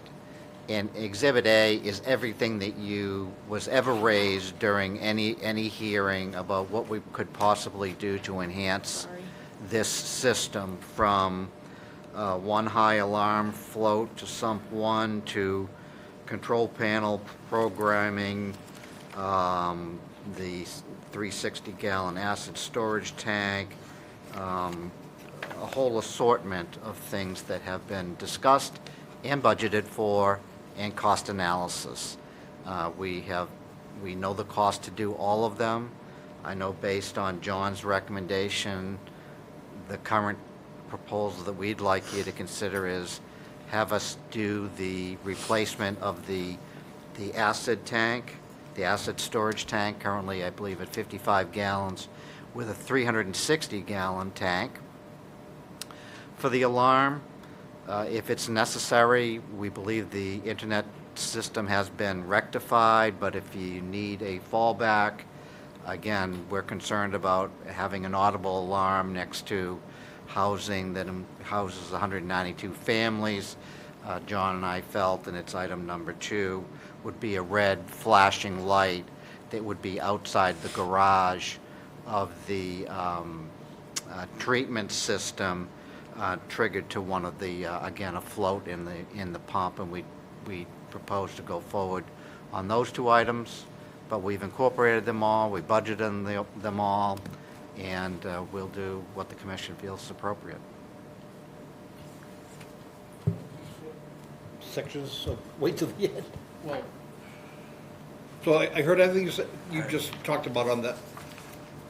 So the situation was that you weren't receiving communication from the site because of cellular issue. That's correct. So when there was a malfunction, mechanical malfunction, it may have been trying to communicate, it just was never getting out to the wire, to the air. Correct. You rectified that. So there seems to be a middle ground. What we need to know is when there's a mechanical failure, where do we best measure that? And simply have it ping an auto dialer who notifies Princeton Property Management, who has a phone to pick up and call you guys. Because right now, I think you had said you're logging in 2 or 3 times a week. Well, that could be 3-4 days have gone by since you last realized we lost signal. So I think that middle ground, no alarm, no light, the alarms are like, nobody's, even though the tenants are there, they might call the first 1 or 2 times. After that, they're just going to ignore it. They're going to get complacent. It doesn't solve anything, I don't think. But having those leads connect to an auto dialer and call management, who in turn calls you, then you could get online immediately and say, oh crap, what the hell's going on? Let's get out there. That timeliness addresses my concern. And I think that can be done without any undue stress upon the occupants of the property. There needs to be somebody on call who can receive that call. We have, I believe we have 4 maintenance guys that work at 1200 Osgood Street. Everyone takes a turn on call, whether it's a broken faucet in someone's apartment. Someone is on call every single night. But longevity's an issue with humans, whether they're maintenance guys or whether they're scientists. Longevity and continuity is where these systems show their Achilles heel, if you will. And all the auto, I mean, No, all the auto dialer needs is a phone number. It can call you directly. It doesn't need to go through facilities or maintenance. There needs Call to be you directly, and somebody then, has to be- and then at that point, you get on the computer and determine what the transient may be. Well, that's essentially what the system is. It is an auto dialer, so if there's an issue, if it goes down, if it senses an issue, if a pump fails, we have a high-level condition, the system's not operating as it should, it's going to send out an alarm automatically. In addition to the SCADA capabilities. Well, that's all part of it. It's Okay. it's the same network. It goes through the internet, cell service, et cetera. So it does have an auto dialer, and that's what the problem was, that the cell service, like you said, it would go through the telephone line. Well, somebody wasn't paying the telephone bill, so, because it was in the wrong name. So it's the same thing. That could happen again, too, you know. Well, under the current property It owner. hasn't happened in, I believe, 6 So months the plus. people that own the site now, are they the second or the third owners? They, I believe, are the second owners. They're the second, we think? Yes. Okay. Because there can be always, Well, it's managed by Princeton Properties, so that management team on-site day-to-day operations has been continuous since the day this property opened. So the management team is really the day-to-day operations, not the ownership. but they serve at the pleasure of the owners. That's true, yes. But just to clarify, I mean, when we had those internet problems, it was going down just due to lack of communication, not because there was a system failure. It was just a pure lack of communications, the internet wasn't firing, but we haven't had that But in months and months. But that was the situation that allowed the discovery of, there was the mechanical failure that was failed to be, not failed, but, wasn't noticed because of the lack of communication, Yeah, so. there was a couple of events, you're right, yes. So long as the bill, again, by the way, cellular is better than landline, because landline's subject to power outages and dropped wires. Cellular is far more reliable. So long as that stays up and running, you have both SCADA capabilities uninterrupted, and you have a transient notification almost immediately. That's correct. So when you say you're online using SCADA 2 or 3 times a week, sufficient for what you need to do on a regular basis, but when there's an interruption because of mechanical failure, you get notified immediately and you get online and determine what the heck's going on. That's right. And in addition to that, there's personnel that are on site 3 days a week, Monday, Wednesday, Friday typically. That's Princeton Property Management, their maintenance personnel. In addition, LRT is there on alternating days, maybe once a week, once every other week, whether we're transferring acid, whether we're doing more in-depth, we're cleaning, calibrating probes, doing more in-depth maintenance. So I think that would be our fail-safe. So my disadvantage is I work in an operation where we run a 4.7 million gallon a day wastewater treatment plant, and we have 15 pump stations. And what we have is the ability to acknowledge. So when an alarm comes in, it goes out auto dial, it notifies a person. That person has a specific amount of time to acknowledge the alarm. When it's acknowledged, that the right person is aware of this and they're dealing with it. On the second, failure to acknowledge within a specific period of time then should trigger a light. And we have those on all of our buildings. Triggers the light, so the neighbors know, you call somebody because your cell's gonna get flooded when the sewer's back up. So, but that light doesn't go on initially. That light only goes on when it fails to be acknowledged. Okay. So that's a way to think that handles the bells and whistles and any lack of response time during Super Bowl night. Okay. Got it. Just to be clear, the Princeton operations team that is on site, it was part of an operations and maintenance plan submitted by either LRT or Joe Pesnola, I'm not sure, involved a training period in which LRT team came on site, trained our guys on what to do with, how to monitor the system when they weren't there. So we have a level of training with our staff that is on site, of familiarity both with the system and how to contact John in the event they don't understand something. Let me give Mr. Maben a chance to ask any questions if you have any, if you want to inquire. Yeah. And then we'll go to Sean, who's not here, but he's online, and then we'll come back to you, Counselor, okay? Yes? Okay, the pH values of average 8.3 and peak 9.5, where did you get those values? So I think that, if I could take a stab at the 8.3. 8.3 is typically a regulatory criteria. Anytime you have a discharge permit, you're allowed to discharge pH within a certain range. It's usually 6.5 to 8.3. I believe that's where that 8.3 criteria came from, the upper end. There's also, the commission, I believe, has a lower end of 6.5, which is consistent with regulatory permitting. The outlier, the 9, I'm not quite sure where that came from. Maybe just looking at average scatter. Yeah, so that came through, both of those came through discussions back and forth with the team, including Sam Board at the time. 8.3 again is the kind of normalized, you're in the normal range when you hit 8.3. The 9.6 was really, 9.5, excuse me, was based on the trend line and looking at things like, as we get to that level, what is going to be a point of concern where, yeah, guys, this isn't right, we're going to go back to the drawing board, if that makes sense. All this is based on knowledge of data incoming and how we would evaluate trends coming down. So I think the assumption was at that point that would be a reasonable place to say, yeah, you still have problems, so you should probably take a look at that. And below about 9.5, you start blending into the average of 8.3 going up and down. So you start normalizing, if that makes sense. I believe that was the thought process back in 2020. So even I'm stretching my Okay, memory so we're targeting, taking the system offline if it gets to the upper level of acceptable water pH. The Correct. very maximum level. Correct. Okay, just want to understand that. And what happens to the interceptor trench once it's abandoned? Or once the temporary system is shut down? Stays.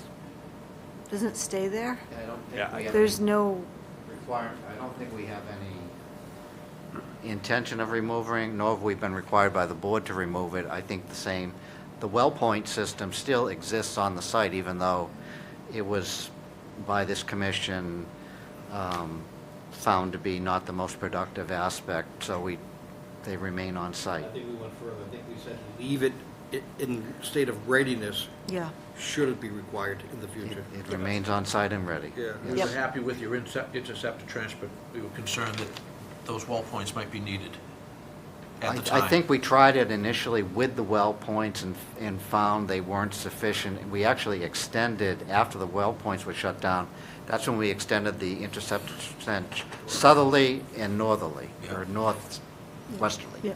Was your question, let me follow up, because I think you asked the right question, I'm not sure it was answered. Is our intention to keep the interceptor trench in a state of readiness should it be needed again in the future? Is that what you're ultimately asking? Are you polling the commission? I'm just kind of curious what the question was. Well, what are they going to do? Are they going to leave it in place? Are Yeah. they going to plow it over? It's a buffer zone, so I don't think we. No, I mean, it's at the base of the 10-foot I'm high. trying to understand the whole I- part of the I think decommission. logistically, to take it apart would We be. have a window too, sort of from a- the point of reaching shutdown, there's a period of time that there is periodic monitoring. It Yes. needs to be ready and to be operable Oh, yeah. during that period at the very least. And sometime beyond that, it should be maintained in a state of readiness. Yeah. Yeah. And then ultimately, a decommissioning, whether it's in place or not. Yeah. Well, maybe not. And let me just ask this question. Currently, construction on the site is stable. Complete. However, there's nothing to say in the next 2, 3, 5, 10 years, the new owners or the managers don't decide to excavate and build something new somewhere on site, which will go down into the surface, disturb the RCA that's down there, and start the process over again. One of the things that's helping the RCA and helping the pH is the stability of the soil, stability of the site. Stability equals the pH Less to drop. exposure, yeah, less exposure. You decide to add on to a building, knock a building down, dig something new, you go down to excavate to put a foundation in, it's likely, if you're in the area where that original RCA was loaded in, it's likely to start the process all over again. Stability seems to be the key here. Yeah. Well, first of all, any work like that would require a modification of the special permit through the planning board. I assume we'd have to come back here as well. I think We want to be clear that, we should be clear, I'll talk to my colleagues, we should be clear in saying that, I think we exercise jurisdiction of the entire site during construction, and I think we need to maintain jurisdiction for future modifications beyond simple landscaping of the entire site. Yeah. So that's That what- requires them to come back, because right now it's only within 100 feet. So that's where I'm going with But I my think- question. That's where I'm going with this. There's got to be a way to not allow anything unless it comes back this way, and we get to reanalyze everything. It just can't, we can't take that chance. This is one of those unique situations that's going to require some unique conditions. I think we all can see that from the discussion we're having. Yeah, and I don't think it's unreasonable. I think by way of notice, they need to notify us, and then we, at that point, if it, God forbid, we're still on the commission, if they modify that. You But know- if we are, all right. I don't plan to be, but We simply need, the commission as a body needs to, sit down with the applicant and make an assessment of whether that's going to impact. it's like a The good- process or not. It's like a good record drawing on a single-family home with a swimming pool. If there's a good record drawing and it's recorded, we can go 5 administrators deep and everybody knows what's going on. So we got to give whoever's going to take these seats a fair shot at understanding what happened out there and why we're where we are and why they. That's not complicated. That's a very short condition.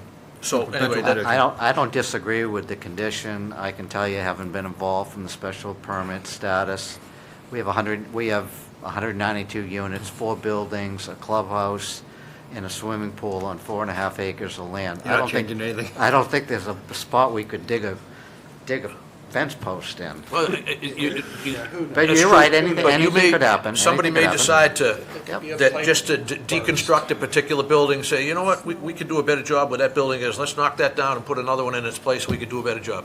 And there's always a better idea coming around. There's always somebody with a better idea, there's always somebody that's a little bit smarter than the rest of us. And when they land on your project, we gotta be ready for them, you know? Again, I don't oppose the condition because, one, it requires a Special modification of permit. special Special permit. permit and probably would require, given its location, including stormwater management, for us to come back here. So I'm fine with that. So Jack's question was, what are you gonna do with the trench? And I'm saying keep it, I'm saying the trench, for right now, today, you don't do anything with the trench. If you achieve shutdown status, you shut it down. But you're removing pumps. I would like, You're removing They're pumps. not gonna treat water anymore. Right. Well- But if they, in the future, need to use it again, they simply reinstall pumps or reestablish some so the pumps can go We in. could leave the mechanism in place. We Yeah. haven't got that far, quite honestly. Yeah, but- I don't see us getting there for a while, but since it has to be talked about, Yeah. my vote would be to leave it. If you're gonna take the pumps out, fine, take the pumps out, but leave it pump ready so that you could respond and put pumps in and get it started again. Right. I'm fine with that. I guess my concern for safety would be, we've got a 360-gallon acid tank, so I'd like to be able to remove the chemicals. I mean, we can fill them up in a So day you're or two looking, if you're you- looking way into the future. You're looking into the day when all is well in the land of Oz. And That's always been everybody's goal. it's everybody's goal. So, yeah, when we get to that point where we're in the land of Oz, yeah, no problem. Okay. But I see the time between now and then. Yeah, I mean, No, to I think your point Counselor, is, we will, you'd evacuate the tank. yeah. You'd leave the tank in its secondary containment. I think we'll just. And God forbid you need it, you just call and get a delivery in the tank. Right. Right. I think the language will be something like, we will leave the dewatering treatment system in a state of readiness, or Okay, so something we're a like little that. bit far ahead, but I agree with you. Mr. Maven, so you were, Yeah, That was your trench. Yeah, where I was going was, I think what you're proposing is reasonable, and certainly based on a lot of conversations, but I think it's a little bit risky because of two comments I have about it. It works if your trend line is accurate based on the data. I have no reason to believe it's not, but it's based on leaching of caustic compounds out of the subsurface material, the RCA. If it continues as it has been for 3 years, good. You know, I think your plan works. But to Al's point, who knows? If there's a pipe burst, a subsurface pipe burst, if there's unexpected maintenance under one of these, Yeah. parking lots, now that model might change. Couple that with the fact that you're just barely meeting the acceptable range of pH for discharge, I think that's a little risky. You know, that the model that you're basing it on could change for no reason or for a specific reason, and could increase the pH heading down that way. And secondly, you know, it seems like we have no margin for error in the plan that you've proposed. If the model does change, and you've achieved, say if you achieve 8.3 average in December of 2024, okay? Then December of 2025, something happens, you've got to do something with your parking lot, you inadvertently disturb the RCA, it goes back up, you know, it puts us in a situation where we're probably going to discharge higher pH material. I want to avoid that. If there's a buffer, if there's some safety measures that we could provide, maybe 7.7 instead of 8.3, I think I'd feel a little bit more comfortable that the plan would be more robust. So those are my thoughts on your plan and the thought process that you've put into it. I think it's a great going-in position. I'm not sure it should be the final position. Secondly, we're measuring pH, and I think, okay, let me back up a second. Where we are right now is we've got a temporary system in place that's controlling pH, seems to be controlling it well, trends to seem to be going in the right direction. Great. We're relying on the temporary system until the caustic chemicals get leached out of the RCA to the point where we can just discharge it without treatment, correct? Yes. Okay. During the temporary situation where we're in right now, we talked about monitoring 2 alarm points. Level that would predict or that would indicate the failure of a pump, or second, we didn't talk about having an alarm point for pH, but I think we should have one. And I say this because number one, it's the primary measure of the system success, and number two, when we talked about having the 55-gallon drums and suggested to the management group that we replace that with a Gaylord that would be maybe more workable, would certainly probably reduce the chance of the acid running out. I recall in that meeting that one of the reasons why the pH wasn't controlled, in a specific instance, was the acid drum ran dry. Okay, so the Gaylord could run dry too. I mean, if we're going 3 years out, the bottom line is I believe we should have an alarm point for water level to indicate a pump failure, and I do believe we should have an alarm point for pH that would indicate lack of acid going into the system. We do have the second alarm, as you had referenced. We have 2 mixed tanks in the treatment system. Each have their own independent pH control, pH meters, sensors, etc. The system's designed not to discharge if the pH in the second mixed tank exceeds 8.2. We have to stay under that 8.3 criteria, so we set it a little lower. For some reason, if we can't bring that pH down low enough, we're not discharging. What's going to happen, it controls the discharge pump. It says, okay, pump, you're not going to turn on until the pH in this tank comes down. For some reason, if that pH never comes down to the acceptable range where we allow discharge, what's going to happen is the water level in that tank's going to come up. It's going to trigger a high level alarm, which sends out an alarm to us. And then we log on and say, geez, we have a high level alarm. Oh, because we have a high pH. So actually it does trigger pH alarms internally. We don't get notified because the secondary alarm's a high level water. So if that makes sense. Are those two different measurements or one measurement of level? There's 2, one in each mixed tank. We have the initial pH mixed tank. Which one triggers the alarm? Both. Both. We have both. We have high levels in either tank, and we also have pH ranges for each tank that we allow it. Okay. If you fall out of range, it sends out an alarm. We have it programmed now, even though it falls out of the pH alarm, we don't want to be notified, because sometimes it does. Sometimes the pH has to react. It takes a minute or two. We don't need alarms every 30 minutes. Yep. We need an alarm when that water level hits a high, and that discharge pump will not turn on. That's when we know that there's some issue going on.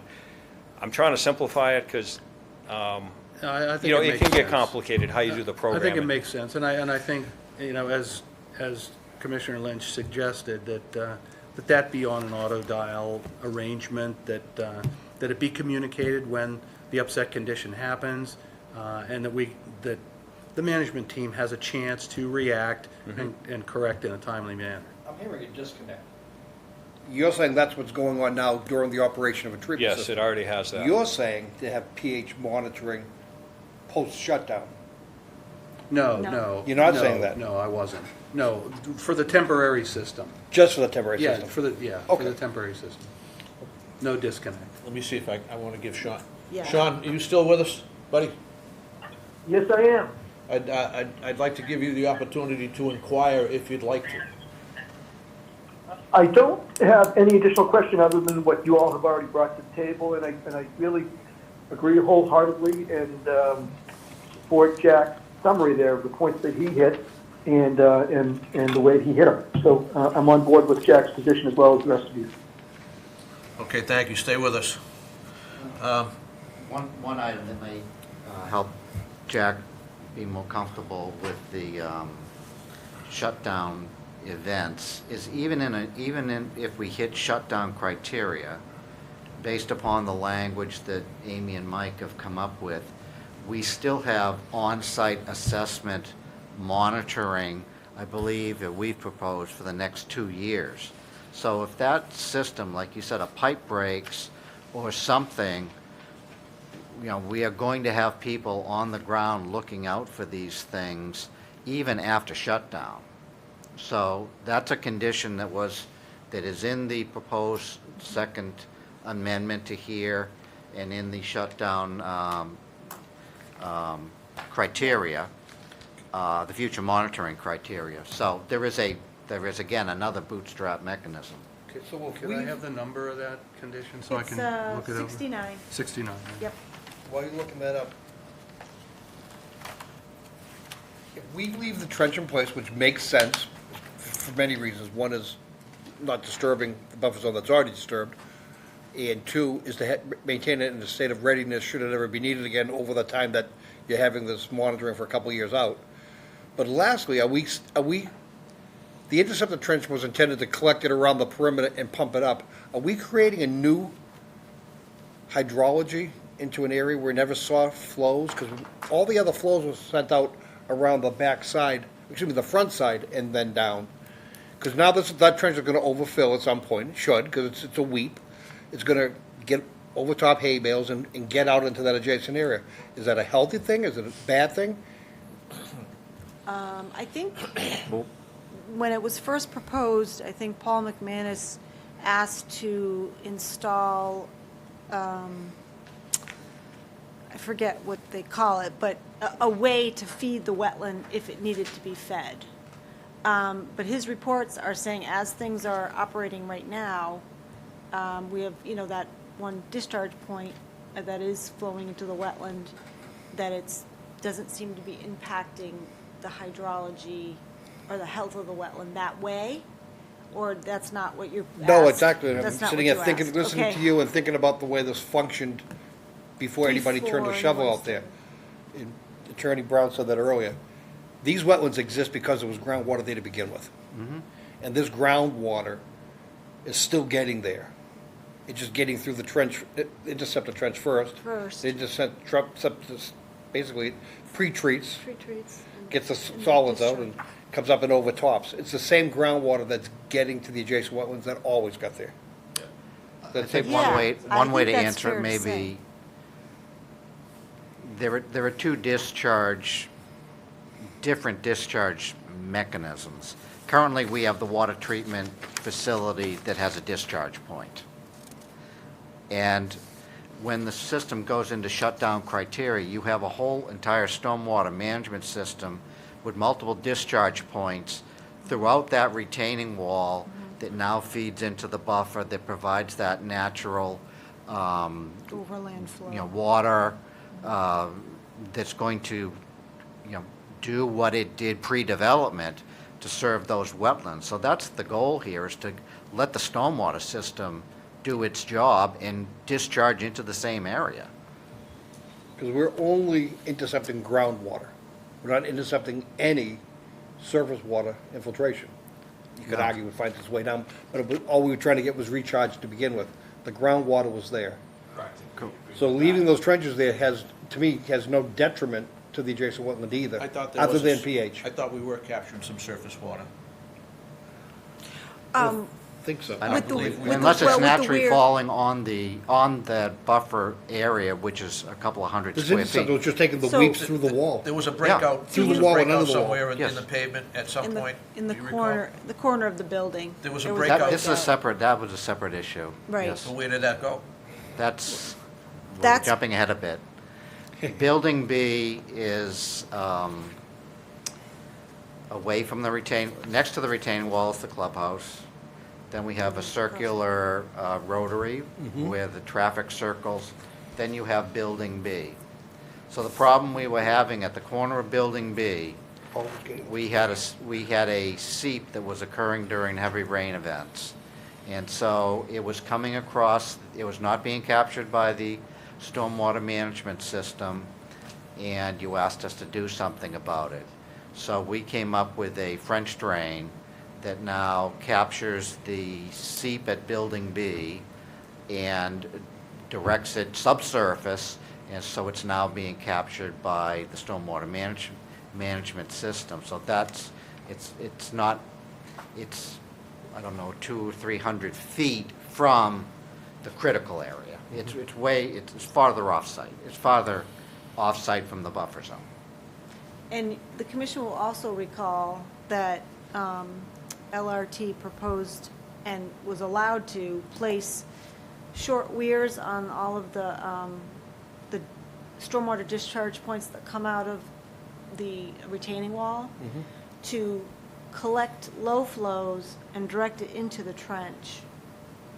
To, just as belt and suspenders, making sure that if there's any high pH coming through that those flows are.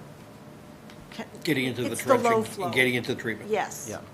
And just to follow up on that Building B seep, one of the conditions that Amy has come up with is a required monitoring of that seep and a reporting back to her if our French drain needs to be, it's not capturing what it's supposed to capture, and it needs to be modernized or enhanced or supplemented in some fashion. So it's not as if we are not taking a look at, and that is under the jurisdiction of Paul McManus in his site visits every other week. So you read condition 69? Yeah, I did, and it's a short condition, it's only 2 sentences, but it says quarterly monitoring for seeps shall continue for a period of so many years. I wrote a number in. Yep. Maybe, maybe we can clarify that, that it would include monitoring of specifically pH and flow from the seeps. So 67 talks about the French drain around Building B. I think he's talking about the post-shutdown observation of the site. So 69. That's 69. Quarterly monitoring for seeps shall continue for a period of 2 years. That's what Jeff had recommended. Jack's point I agree with. It doesn't say what the monitoring shall include. So what you're looking for is. Just clarification. Yeah. Well, the current monitoring is what Paul is doing now, which is measuring pHs at those 4 SW points. He's observing for seeps. Any seep, he's testing pH. Yes, we can That's what this needs to say. supplement that, yeah. Okay. That's what this Yeah, needs to say. following Yeah, the- we'll just, what we'll Paul has been clarify doing it the in the whole time. language. Got it. Sure. Not an issue.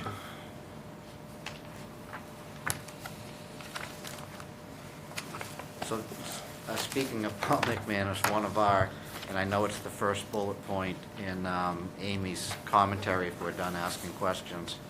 Our proposal was, I don't know what condition it is, but again, if you read Paul's reports right now, for the last year and a half, you could just Xerox them, add a new date, and they would all look the same.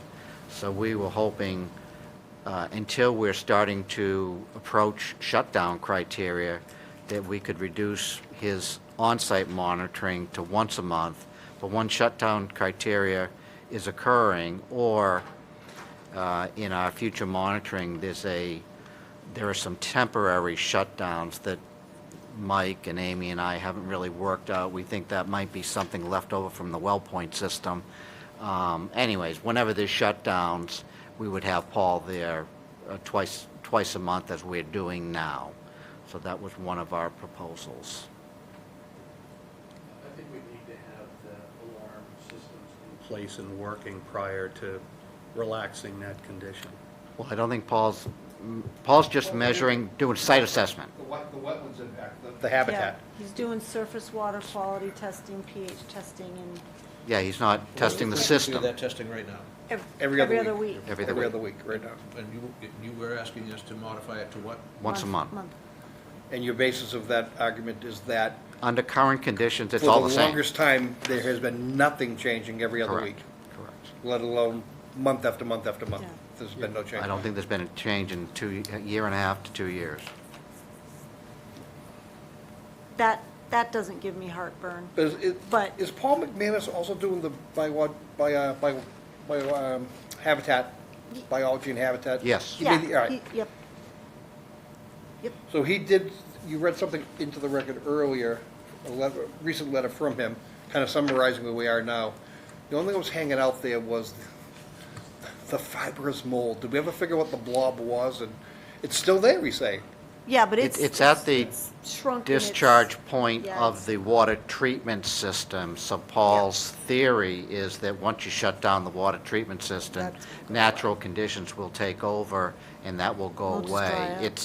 It's quite a bit, it's It's quite a driving a distance from the hydrochloric acid. BVW, and it's a small part. Another item of your concern that Paul monitors is called the North Impoundment, which Yep. was a small, shallowed area that occurred somehow. That's where the crust of Yeah. calcite was. Yeah, and so that's part of Paul's monitoring as well. And also part of the shutdown criteria. And Paul concluded a long time ago there was no, actually, no, those areas were off-site. They were on abutting properties, right? The north impoundment is on the site. There are two similar impoundments off-site that appear to be, this used to be an old farm, so we think that was something some old farmer did. That's on a perpetual condition to require this off-site, anything beyond what he's already been doing He's not inspecting the off-site impoundments. anymore. He did initially. No. I think he just inspected the He may river. have it, but I don't know if Yeah. it was in the regular routine. No. There was definitely off-site inspection. Yeah, it was on the Yeah. airport property Yeah. and then Yeah, the that- private I property. don't Yeah, doubt that's that, where but- the river flows, and so Paul was checking, obviously the calcite was filtrating down into the vegetation, so we were doing off-site assessments of the vegetation adjacent to the river, as opposed to, there is a similar impoundment. I don't know how many. That was initially, and there's no need, that's not ongoing now, and there's no need to continue that in the future. Well, Paul does it. He does it right now. He does it twice a month. We're asking him to do it once a month. He's still checking the river. Oh, he's still going, Yeah. so are we asking him to continue to do that off-site? I guess we are, right? Yeah, well, yeah, Yeah. it is offsite, yeah. And that was, none of the abutters had an issue with us doing that. You required the us to give airport. notice to the abutters, Okay, and we okay. did. Yeah. Okay. There were two abutters, right? The airport and another Yeah, private There was a owner- there's a private owner business. in between your property and the airport. There was a strip of land that belonged to a third party, and I don't know. It was a They were from Texas, weren't they? commercial business, right. Yeah, We hard we to gave find them them. notice. Yeah. Yes. Yeah. But the furthest reach was the airport property. Yeah, it's to the From your boundary. northwest. yes. Northwest. Yes. Northwest. I have no problem with monthly. I mean, from what I remember, all these reports, Yeah. So so here's the property. Yeah. SW1 is just off property, SW2, SW3, and SW4 is right there on property. So yes, it's following sort of those spots were sort of the hot spots. and we're continuing to And want to continue- monitor yes. that. Yes, Okay. yeah. I have, my personal opinion, I have no problem with monthly reporting at this point. Do we want to have overriding criteria that if a certain rain event may trigger a? Well, is that going to be part of our order of conditions that we're going to draft, or is that being asked? These are, not gonna say rebuttal, but these are offered as response to some of our draft conditions, correct? Well, That's what these are coming Yes. for. I mean, yes, your draft So it is condition already would, part, so they're asking us to change it, it's one of our That's conditions. what I'm saying, we have a proposed order of conditions here that we're supposed to deliberate on. You're asking us to modify some of those Well- conditions prior to But as deliberation. we Yes. deliberate, just Well, we know what they're there- asking. You can, I mean, I said that the version of the order that you have in your hand has my edits, GEI's comments, and Jeff's suggested edits or tweaks or yeah. proposed. I think your bullet points, Amy has pulled So that's out not my this- edits. But I'm But that's not a decision we're going to make not necessarily, no. right now. We're going to No. make that decision when we get to that point Right, in the order. Yep. yes. I mean, that's what my understanding. If I'm wrong. Yes, but I think also, I think it's useful, I don't mean to drag it out, but I think it's useful to at least review them. Before we close the hearing. Which is No, what now, that's what we're now, doing. We're taking- tonight, Yeah. to get your pulse on Yeah. some things and just, at least give the applicant a feel for where you're at. Okay, let me with ask the big suggestions, question. that's Is it your intention to ask us to close this tonight? all. No, Okay, it's not. No. Okay, fair enough. no, All right, but I have to know where I I'd stand. like to- Window that's rapidly closing though, don't we? I believe it's April April 19th. 19th, yeah.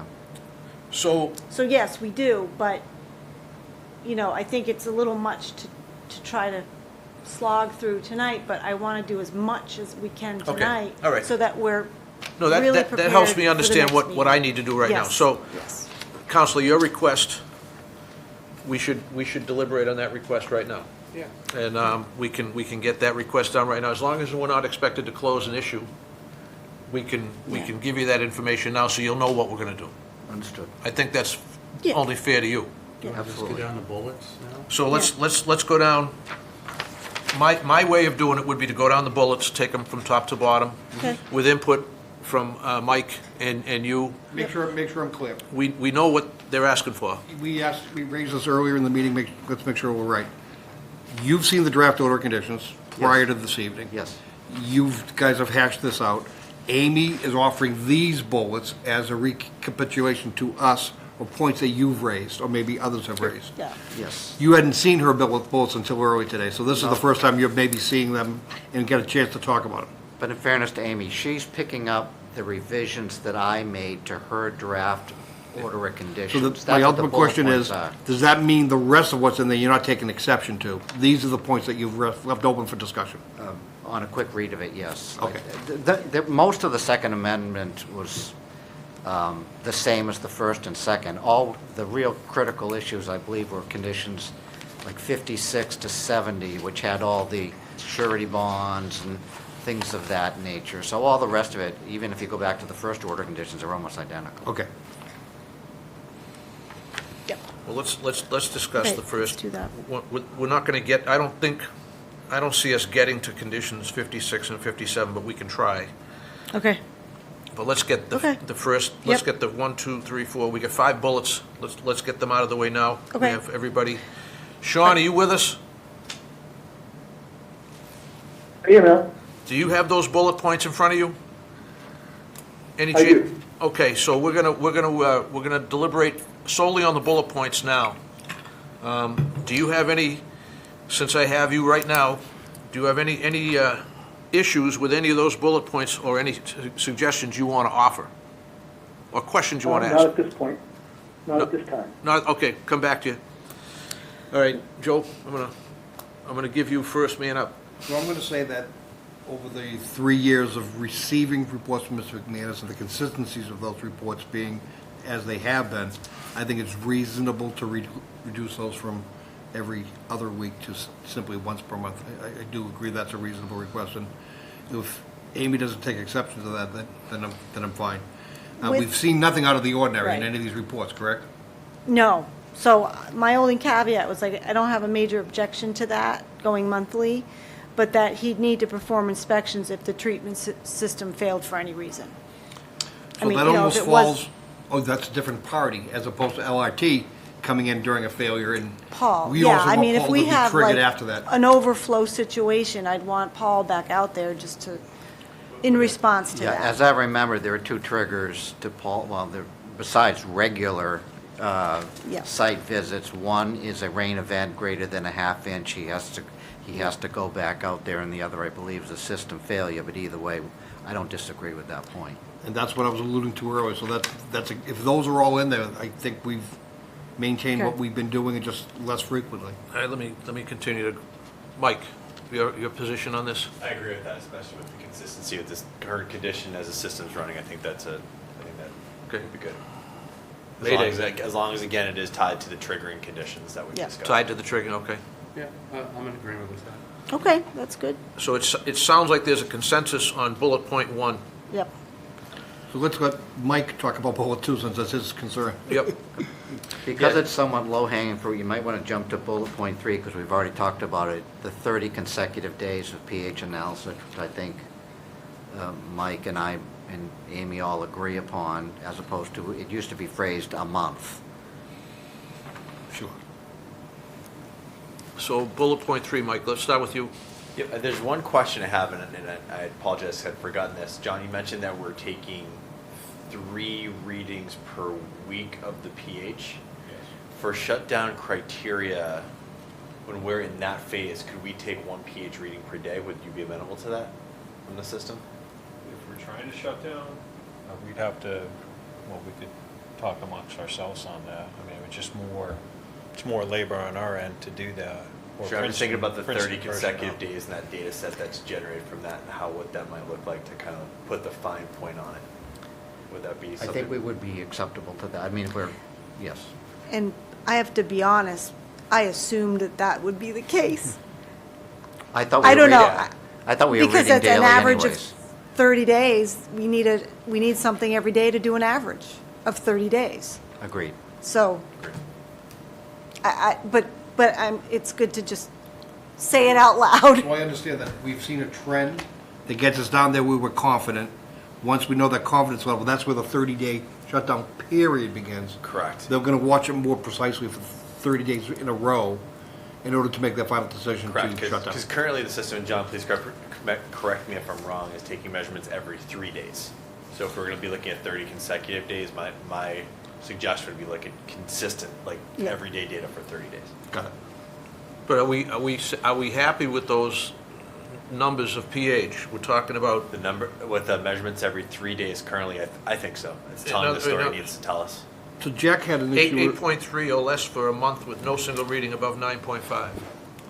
I'm comfortable with that because I know we've reviewed and discussed that previously, although I Yep. would defer to the commissioners if there's some concern there. So Jack was talking about the high end of the regulatory limit as opposed to the low end. Right. And John made the same reference. I don't remember the low end limit. It's usually 6.5. 6.5, and were you suggesting 7.7, something like in between? Well, I just threw a number out there. I think that But it's this is where sensible, that number comes in, right? Well, right now, the number's 8.3. which is the max. So it says the readings need to be 8.3 or less for a month with no single reading above 9.5.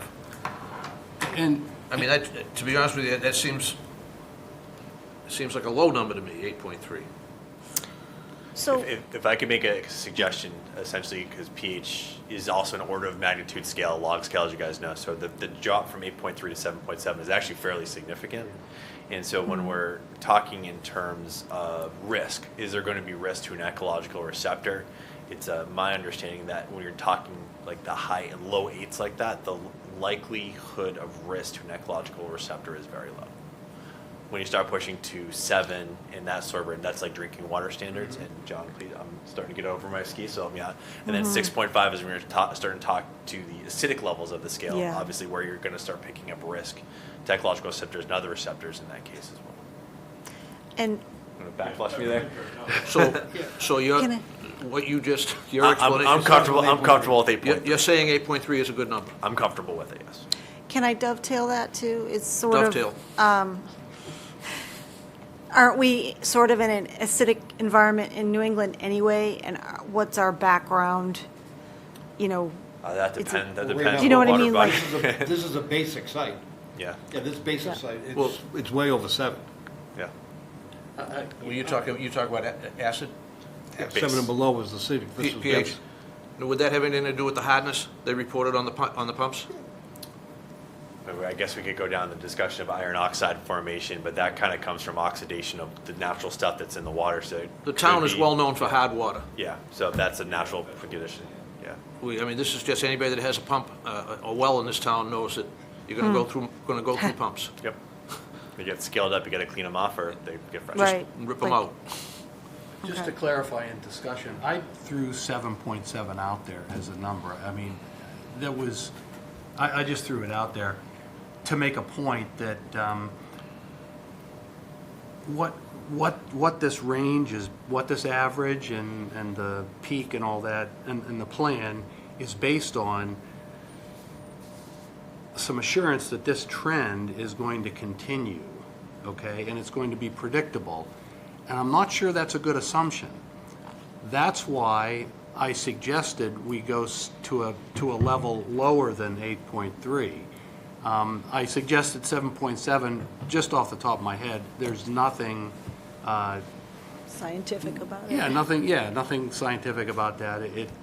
I think it's sensible for us, and it gives us a better assurance if we achieve an average in that average water treatment value of less than 8.3, because I'm not sure the model is completely bulletproof, and I'm not sure that something's going to happen at the site that will disturb the RCA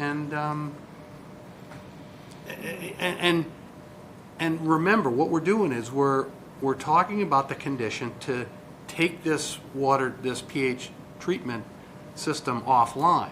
So if we get past the point where we take it offline, and something happens, we're not treating anymore. I mean, I just think it's sensible to do that for our water in town. So Looking at the data from the inception up to today, using the same dialogue that you just made, Jack, is I see that you've had 8 individual readings over 2.5 years that have fallen in the range of approximately 7.7. That's it. And if we're saying that is what we want as our average, that obviously affects the slope of your trending. And instead of being a 2.5, 3 year out expectation or hope that shutdown occurs, do we have any idea? Have you projected any other lower pH numbers to show how far out treatment would go? Does it add 6 months? Does it add 6 years? Do we even know? No, not off the top of my head. It's based on the data that we just incorporated.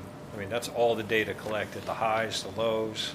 So the middle conversely, ground. in that same period, any individual hit over 9.5 is astronomical. To your point, that's any individual, any one dot above that kicks that window 30-day clock out another 30 days. Yep. So the likelihood of achieving a 9.5 as an insurance policy, as compared to the benefit you might get by going to 7.7, is more likely they're going to hit the 9.5 individual hit and give us the protection we're looking for, which was what you had said about an hour ago. And so if you look at a trend line in a situation like this, is what you're seeing is the assuming Excel is extrapolating that trend for you. What we could certainly do or consider as a suggestion is, when you get to that 30-day window, you're looking at true averaging math, where you're actually putting it in. Obviously, if you put a ceiling of 9.5 on that, you're forcing that average into a box, right? So you actually become less about the Excel drawing a line for you and forcing the math to really look at a limited data set, which actually would kind of help in that you're not looking at just an output of a whole bunch of data, but you're actually now focusing that trend into a 30-day box. Give you more precision in the analysis, but I Correct. think the Yeah, correct. 9.5 That's target, exactly. Well I think the 9.5 target gives you more protection. Right. So I mean, you can look at it for accuracy and precision. Yes, absolutely.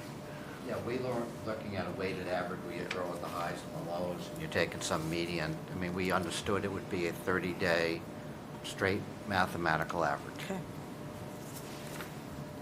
I think And you thought we had satisfied the third bullet? I thought it was low-hanging fruit, because Mike was on board. I'm on board. I just want You to haven't bring up gotten the to know us point by now, with- Counselor. When we talk the monthly average and the 30-day average, again, the first I understood was, I just heard it here, you're talking 30 consecutive days. Was that your understanding in the beginning? Yes. Or is it just the monitoring, the way we're doing it now, that 3 No. days a week, that average over 30 days? The original statement was a month, and Mike and I spoke, and I said, well, if you get knocked out on January 15th, you gotta wait till February to start measuring again, and a Again, fair yeah. system appeared to be a 30-day block, and I meant a day block, Yeah. so yes, daily readings. Okay. All right, I just want to make sure we're all on the same page here. That's what I thought. Because we haven't been doing it Yeah, now, there's a so. question of the calendar month restart, which I agree is like waiting 2 weeks to start on February 1st. and then Right. Yeah. Okay. Gets Yep. agreed. All right, thank you. Okay. So we're okay with 3? I don't know, let me find out. Well, I don't know. I am. So Joe's in favor of, Because why, Joe?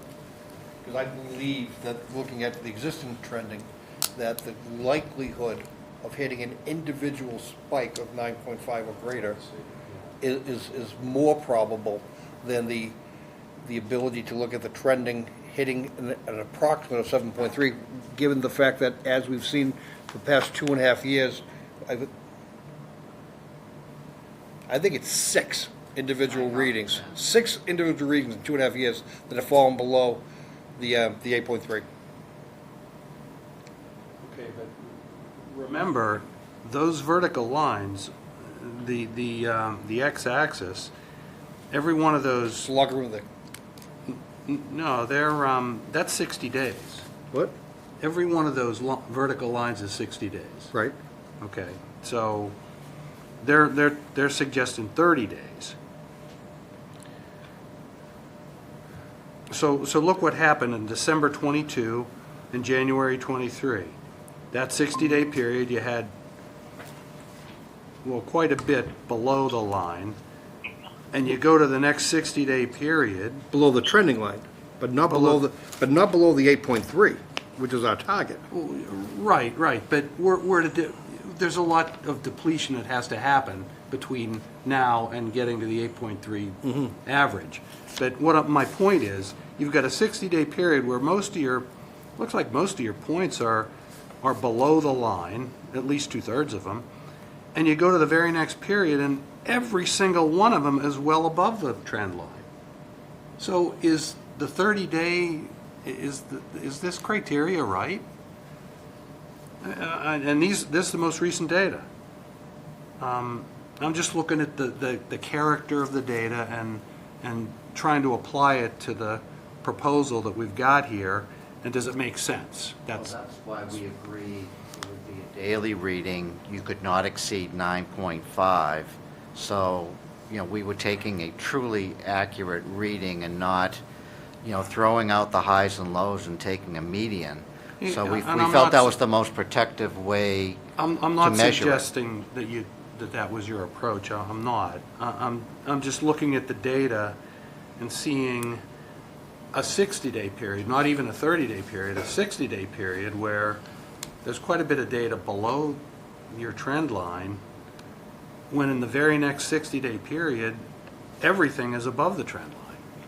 Well, again, as So Mr. so we Lynch could- pointed so out, we the could- trend line isn't 8.3. So It's a I trend know line. it isn't, but presumably, we could terminate this temporary system in that 60-day period between Oh.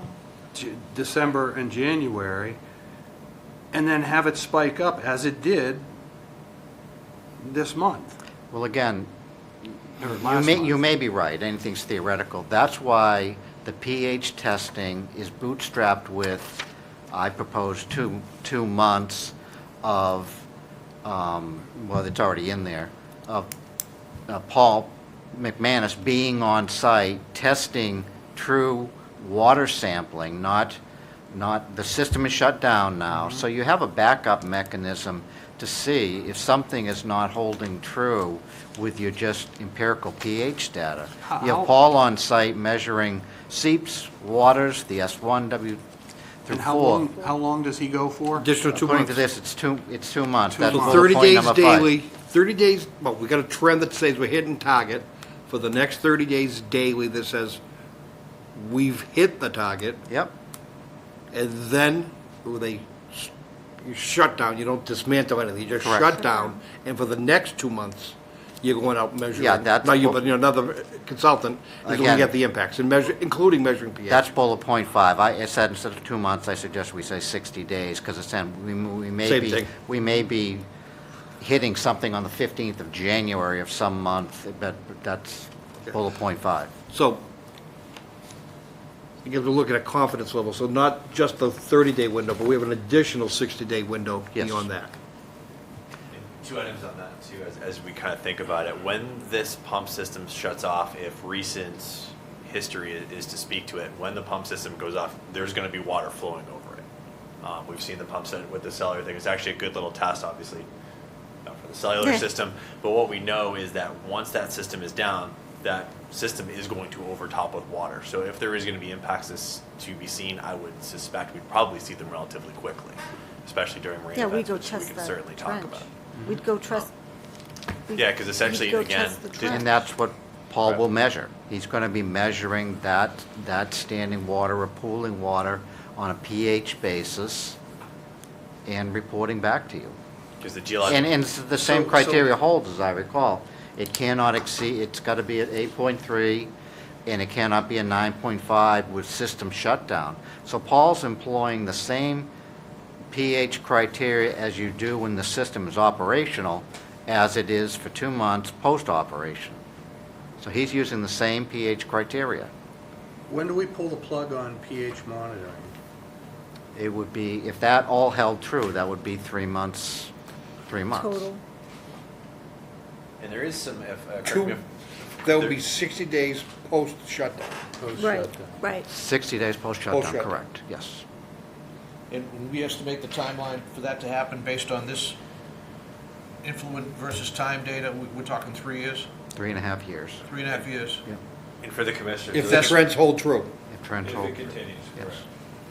And there is caveats built in position 2, and position 5, which I think we'll get to, for testing that before you even get to the shutdown criteria, which allows the Princeton Properties and LRT to kind of test, say, are we getting there? So there's built-in time on top of that, their criteria that we'll probably jump to, I guess, Yeah. in the second point. So you may be able to knock out 3 and 5, because 3 you've already discussed, and 5 is just Should've numbered the these. semantics of 60 days instead of 2 months. Yeah, and on both of those points, I had a question that I think I need to still work with Amy and the team on, with the original development of those points, which were around the well point system that were out there. But I think they very much apply to the trench system and testing it, pre-testing to get ready for shutdown. I think we just need to circle back and kind of figure out what criteria need to be modified to suit that testing. So it allows you for a pre-test to kind of figure out, are you ready to shut down? And then there's a formal shutdown period. At least that's how that was envisioned for the well system at the time. But again, I think it can be modified to accommodate that. So from my perspective, it builds some confidence that you're ready to shut down. So added time and place. All right, I think we've got to think about this a little bit.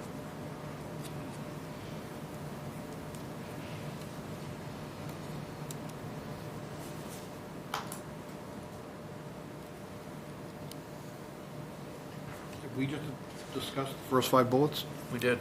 We skipped over 3. I'm sorry, number 2. 2. Yeah, I think 2 and 5 is what I was getting at. Yeah. That was the pre-system shutdown test that I believe was for the well point system, but I'd like to reconnect with this team offline and kind of just I see if we agree. can repurpose that, because I think it's a helpful tool for you guys. I agree. What Mike's talking about is in condition 2, in the original 2020 draft of the future monitoring conditions, there was, as Mike describes, some sample testing of shutdown. There wasn't any measurement to it. Do we shut down for 48 hours? Do we shut down for 72 hours? And then kind of test out how things go, but it seemed to be a prelude to whether we were really getting near shutdown criteria. So I agree with Mike. I don't think we can make a true decision on bullet point number 2, because I think it just requires some further discussion and probably some amplification, like, shut down for 48 hours, then try it again at 72 hours. It needs Right. to, it's very vaguely drafted right now. It's very vaguely drafted. And you guys have the draft future monitoring schedule I do, right in your here. packet? Okay, Yep. just want to make sure you knew that. Okay, That's part so, of this packet? That's what you Okay. Attorney Brown said hour and a half ago, what a great job. I had every document I needed at my fingertips to be able to review this. oh, good. You did a great job. She did. Well, So, 5, the 5th bullet is just the table of triggers. And honestly, I had included that in an enforcement order too. So, GEI just provided an expanded description of what is a triggering event, just to be more descriptive, basically. So I'd want that to be incorporated into the future monitoring plan as well, Okay. which is, I don't think it's a big deal. So the changes, Mike, you're just adding examples of what those Trigger triggering events. Yeah. would be. Correct, it's that last column, and that kind of came from some discussion with some of the cellular phone failures, like, okay, should the Conservation Commission do it in what time frame? So really, I haven't really had a chance to look at that, but we had a shutdown criteria, it just didn't have column 3. So I think the expansion probably is going to be Yeah. okay. I just haven't read it. Yep. So can we just go back to 4? During treatment system shutdown process, surface water quality needs to be 8.3 or less for 2 consecutive months. So, Which we've now changed to read 60 consecutive days, right? yes, If you agree, yes. but I also, okay, never mind. I think the one thing that still needs clarification is what is the testing frequency for the 60 consecutive That's what my days. question was. I don't object to changing from 2 months to 60 days. I think we just need to figure out what the proposed Test- testing. Right. My idea was Paul is out there 2 times a week. 2 times there a would- week or a month? Twice a month. When we try shutdown criteria, that was my proposal, and so that would be my proposal on timing. So Twice a month. Twice a If you want them once a week, I don't think we have a great objection. So earlier on a different bullet, we talked about the 30-day shutdown period and then additional 60-day Right. Yes. for the And- pH monitoring. So if Paul's going to be there infrequently, who's monitoring pH, and are we asking him to do it daily? 'Cause I Well, thought we the would do- No. system is shut down, so Paul's monitoring the pH on wells, water, bodies, seeps, river, everything. just on the days that he's there. Yeah. So even though it may be a period of 60 days, it may only be How many times within? 15 times he's on site. I agree. To be safe to you, it only makes sense that Do be you have more data frequently. loggers that are still measuring pH that are in place post-shutdown? That we can still get, There's no requirement to that effect in the order of conditions, no. I mean, how are you measuring pH now? Skater is recording it and data logging it, right? Are you just taking individual The readings? system is measuring pH, and Paul is measuring pH in the non-system areas Right, Gotcha. surface on every other water week. in the wetland. If that wanted to be once a week, whatever you're comfortable with, I understand it needs to be more than usual because it's a critical okay. measuring Yeah, period. Yeah, So where I was a while ago was, I was comfortable with the frequency in the 60 days from the habitat perspective of what Paul would normally do biologically. I'm now a little less comfortable because I thought we were talking earlier about monitoring pH for an additional 60 days on a daily basis. Well, my Which is not draft what we're actually doing. says when we're in shutdown criteria, he would go back to his original schedule. It would only be when we're not in shutdown criteria that he's once a month. So that was my draft and my proposal. But I do agree that when we're in that 60-day post-shutdown, when Paul's doing the true field analysis every other week is not enough to be fair to the commission. Keep vacillating back and forth on this pH level and what's representative during shutdown and post-shutdown It's for the those same, 60 same. days. Are we getting daily measurement of pH? And it sounds like we're only getting it for the 30-day shutdown period, and we're getting it less frequently for the next 60-day period. Well, again, you're Right. not And that's, measuring. I think, still on the table, because that's not what I initially understood.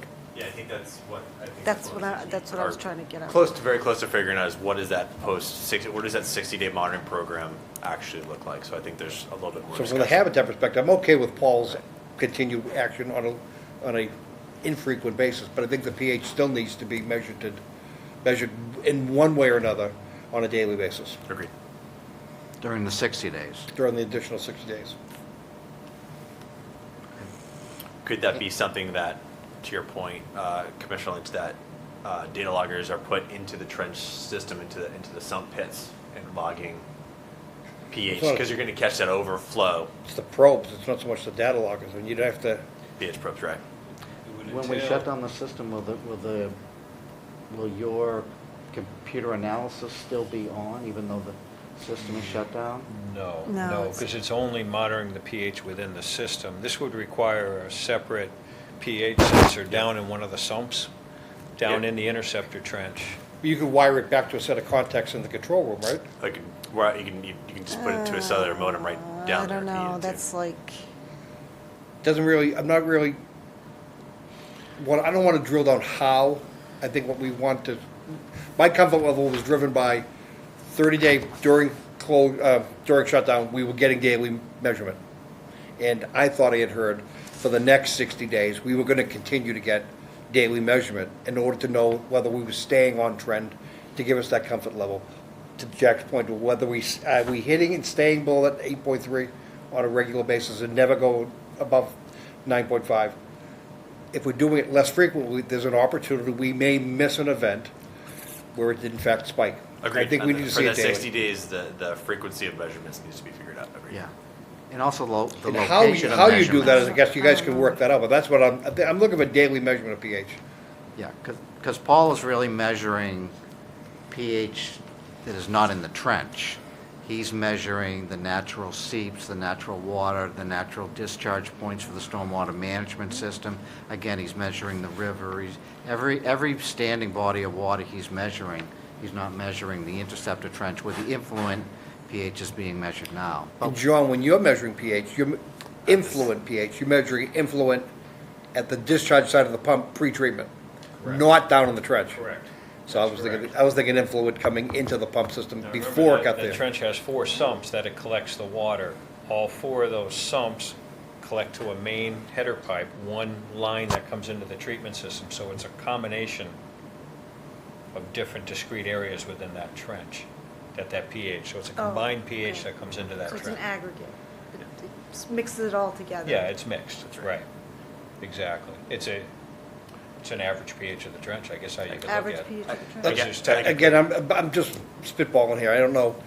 If you can't put a probe into the trench to measure breakout through the wall as the equivalent of influent, could you use one of the well point systems as a monitoring well and install a probe in it to pick up groundwater? You could put a probe in one of the 4 sumps that's in the interceptor trench and Yep. use that to monitor the pH. We'd have to work out the mechanics of how we're gonna get that to either record the data, whether does it right in the unit itself that sits there in the well, or if we actually needed to communicate to the control panel back in the system. Those details we could work out. But Commissioner Lynch, to your point, I would agree that 60 consecutive days of that That's monitoring. where I thought we were. Yes. I don't disagree. Okay. I don't disagree. Thank you. Okay, good, that's good. All right. So we just have to figure out the logistics. Agreed. Okay, Agreed. great. All righty.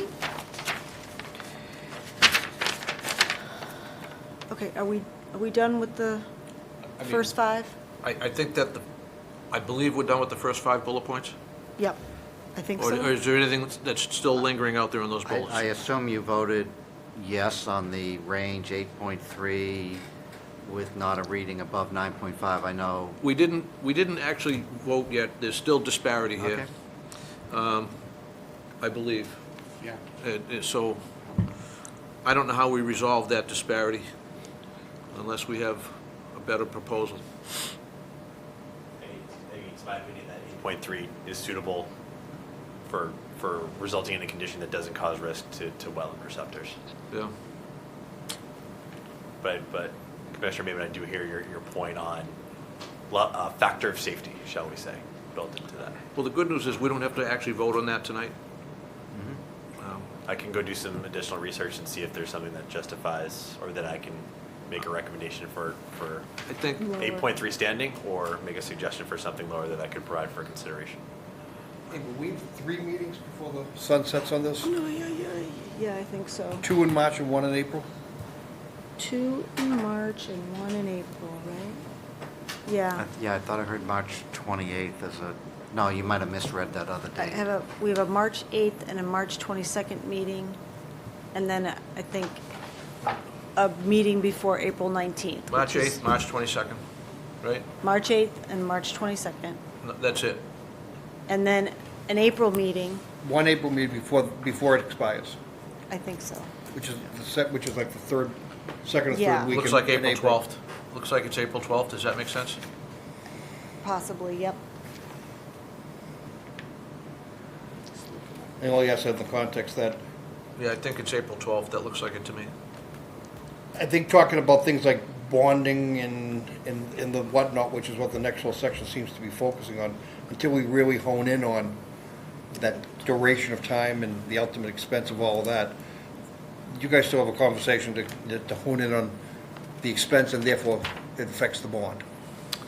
So I don't think we can accomplish anything with that We tonight. provided you an annual budget as Amy requested. We're running at, I think, $62,000 a year of operating expenses, just for the stormwater management system. That's the entire stormwater management system, not just the dewatering treatment system. That's cleaning the rain stores, that's everything soup to nuts. So 62 the is for the ongoing whole operation thing? of the pump and treat. I'm sorry? I'm is it- sorry, I'm I just want to, so the 62 grand a year is the trench and the stormwater? Yes. Oh, I thought it was just for the trench and No, the it system. includes, we're required to do Okay, rain store, cleaning. All right. You've added a condition that by December 15th, we have to do an annual Okay. report of the stormwater and rain store conditions, take All right, photographs. I did not realize that. So it's So everything it's related less than to I thought. every aspect of the system. Okay, So on the ongoing pump and treat and the ongoing O&M for the stormwater, that number's known. What's unknown is any bonding requirements for the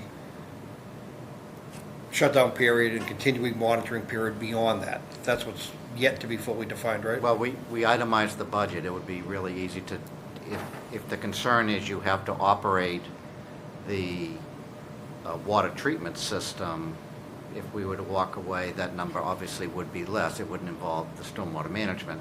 And I think in the notes, in Amy's draft of the order of conditions, it said that operating budget was approximately $48,000.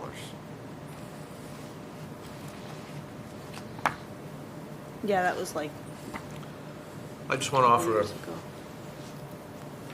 there's a suggestion of a surety bond of $250,000. Yes. So I personally won't vote for anything that's a surety bond. It's a cash bond. It's cash, not a surety. Write a check payable to the town, and it's held in escrow. That's how we do it. You have an initial check for a cash reserve. What do we have? 30 grand? $30,000, yeah, so you could plan on adding to that. It won't be a surety bond. At least not if I have anything to say about it, it won't. I'm not, you're talking about posting $250,000. I was initially talking about posting No. $1 million, to be quite frank with you. I'm As just much, not sure physically how you do it. And we, how do you collect performance bonds now? We just draw You get a bond check paperwork. from the and applicant, a Hold them in check pa- escrow, hold them in escrow, accrue interest, Yeah, return just them. a check payable to the town North Andover, we So the deposit situation it. here is, I'm sorry. No, sir. No, the proponent writes out a check payable to the town of North Andover for whatever, and we deposit it in an account. and it's held, and it earns interest for you. Interest-bearing account. I- That's how we, We've always here's what done I'm them as wrestling with surety on that one. bonds. And again, I know exactly where Al's coming from. We We- all lived through, everyone in this room, except maybe you, Michael, have lived through, comp fed and the bank failures and the paper not being worth, the bond not being worth the paper was printed on. We've all lived through, that's where this all comes from. We were left holding millions of dollars of worthless paper, as surety for various projects in this town. We just don't do it. What's complicated here is you have an ongoing condition that's yet to be known. How long are you pumping and treating? What is that number? I don't know. Trend is 3.5 years. It might be 5. We don't know. So what do you really looking to do? You're obligating them to carry it out, and in the failure to carry it out, we've got the ability to seize the bond, and they still are obligated. We also take a role in having to carry out the monitoring and in the operation. That tells me this might be a hybrid. If you were to ever consider a surety bond, this is when you might do it. And I'm not saying we're going to it. I know Al will probably never do it. But with all the uncertainty of how long this might go and what that cost might be, having a surety bond for a relatively big number that truly gives you surety of carrying out the mission, right. they're not tying up the cash. They're buying the value of that surety over a period of time. What I don't know is whether you can get an open-ended surety bond. You have to figure that out because we don't know how long this is going to run. I Yeah. think the language says something to the effect in a manner acceptable to the town on the bonding. I It was don't certainly know, but drafted as a I'm bond. not sure you can get a surety bond for more than 5 years. Again, that's. If there's a sunset I in know it, so that we got to did- work the details yeah, out. I know we did it on the road repairs when we did this project, so it was a performance surety bond. It wasn't to Through us. the planning No, board. it was to the planning That board. was the plan. Yeah. Probably planning board. We, And it wasn't open-ended. They always have a sunset clause of when they expire. So we don't know the expiration date. The target is 3.5, Yeah, somewhere around 4 years. I agree, all the more reason it'll be difficult for me to ask LaSalle, post $250,000 in cash for forever and a day, as opposed to buying a product. well, you see, that's the problem, right? That's really the problem. If we have your cash, we're gonna have your compliance. And we've learned that over the past 40 years, that when we have your cash, and your meaning every applicant that's ever come before us, whether it's $1,000 or $1 million, we get compliance. It's when we fail to get compliance is when we undervalue the bond, which we did on a couple of projects, sadly, and we weren't holding enough money to finish them. Or one time and one time only in my tenure on this commission, we took a surety bond which wasn't worth shit. And if I'll pound the table on it. I'm one vote, and No, I'm only one vote, and that's all I am. But I will pound the table on it.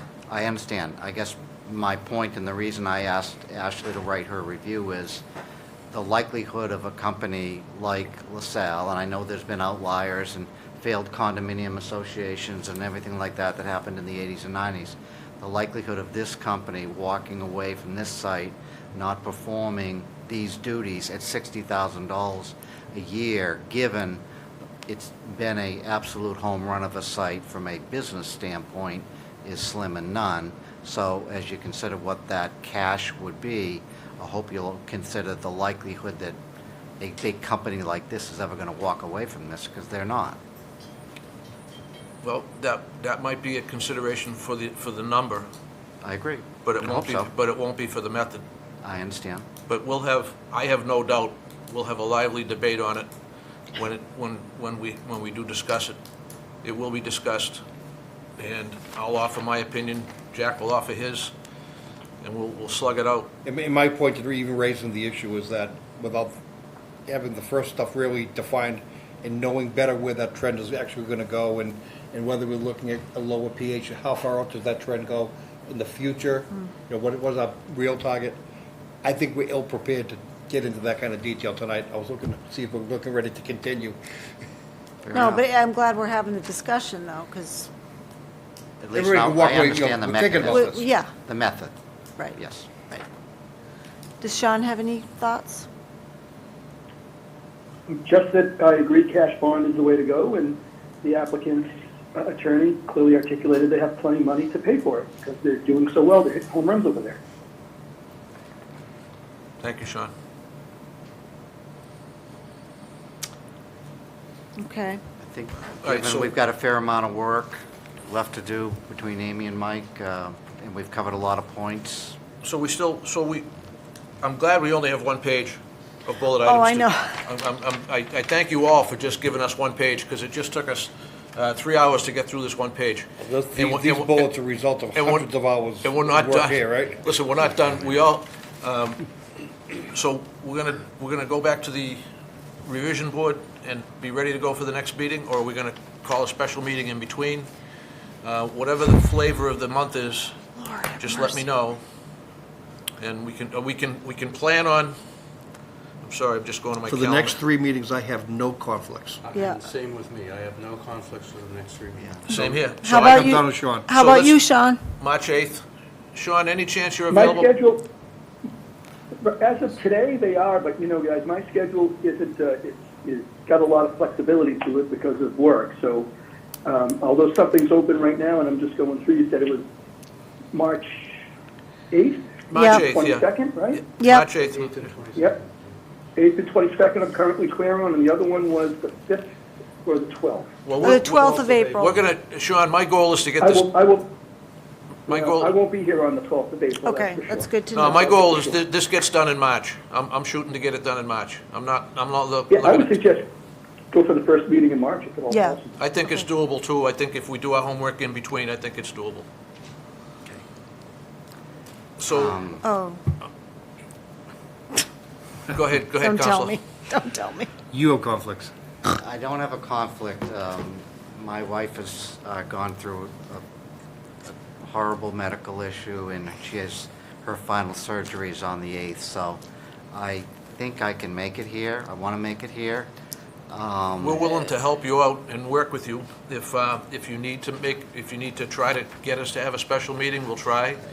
The surgery's in the morning, so I just won't, like today, Amy and Mike and I did a fair amount of exchange. I won't be able to do that, but I hope that won't be necessary. Listen, we all have families. We'll Yep. work with you, okay? Yep. So, Okay, let's So the shoot, 8th. let's shoot for that date Yep. and see if we hit it. Okay. okay. 7 p.m. on the 8th, right here. Same Well, I time. thank you for your time, and again, Mike and Amy have been tremendous and put a lot of hours into this, and I've tried to accept most everything and No, only push appreciate back that. minimally. Yep. We still have some issues left, but we're down to just a few. I think we're close, Council. Jen, Jeff, you've been a real gentleman through this whole process. I really want to thank you. I hope everything goes well on the 8th of March. Thank you. Yeah, thank you. We'll Definitely. do whatever we can Yeah, to and I help. agree. I'm willing to give as much latitude to him and his family situation as necessary. So whatever he needs, I will certainly try to accommodate. Thank you, Sean. So I know you have some issues to kind of work out with the board. That's going to give us 11 days, if I count right. Is that enough time? I think so. Okay. I think we could probably work it through some fairly straightforward, I mean, even if it's a quick couple of conference calls, you just tell me who you want me to work with on your side. I can provide some comments to this based on what you provided me to date. I think we can come to a resolution probably pretty quickly. Do we need to Especially what refresh we've learned the today. escrow account for Mike? Oh, yeah, do we need more money for you? Yeah, we do. I think it I was think like a year we're ago. dwindling down to a couple. How does that process we got work? like Do you a- send a bill, or do we Yeah, make a motion? we've been funding in $5,000 increments. Okay, Yeah. And we I can. think we're down to like a couple $100 That's fine. at this point. Okay. Okay. That'd be Fair enough. great, Thank thank you. you. all right, so We we'll plan appreciate on... your time. We'll plan on Thank resuming you. March 8th. Yeah, yeah. Do I need I'm looking A for a motion to continue. Yep. So moved. Second. All those in favor say aye. Aye. Opposed, that's it. We stand to continue. Okay, thanks, Sean. Thank you. Thank you, Sean. Good night, everybody. Good night. All Okay. right. Motion We to may not adjourn. have John on the 8th, but I will be here on the 8th Okay. in some All fashion. We'll certainly Well- hope you come, because you provide a lot of insight, so Yeah. we'd hope to see you. How's right. Paul doing? Paul's doing well. Is he, okay? Keep him busy, for Haven't sure. seen him in a while. Yeah. All right, I think I don't see anything else on the agenda, so I'm going to look for a motion to adjourn here. So moved. Second. All those in favor say aye. Aye. Opposed, and that's unanimous. We stand adjourned. Thank you. All right.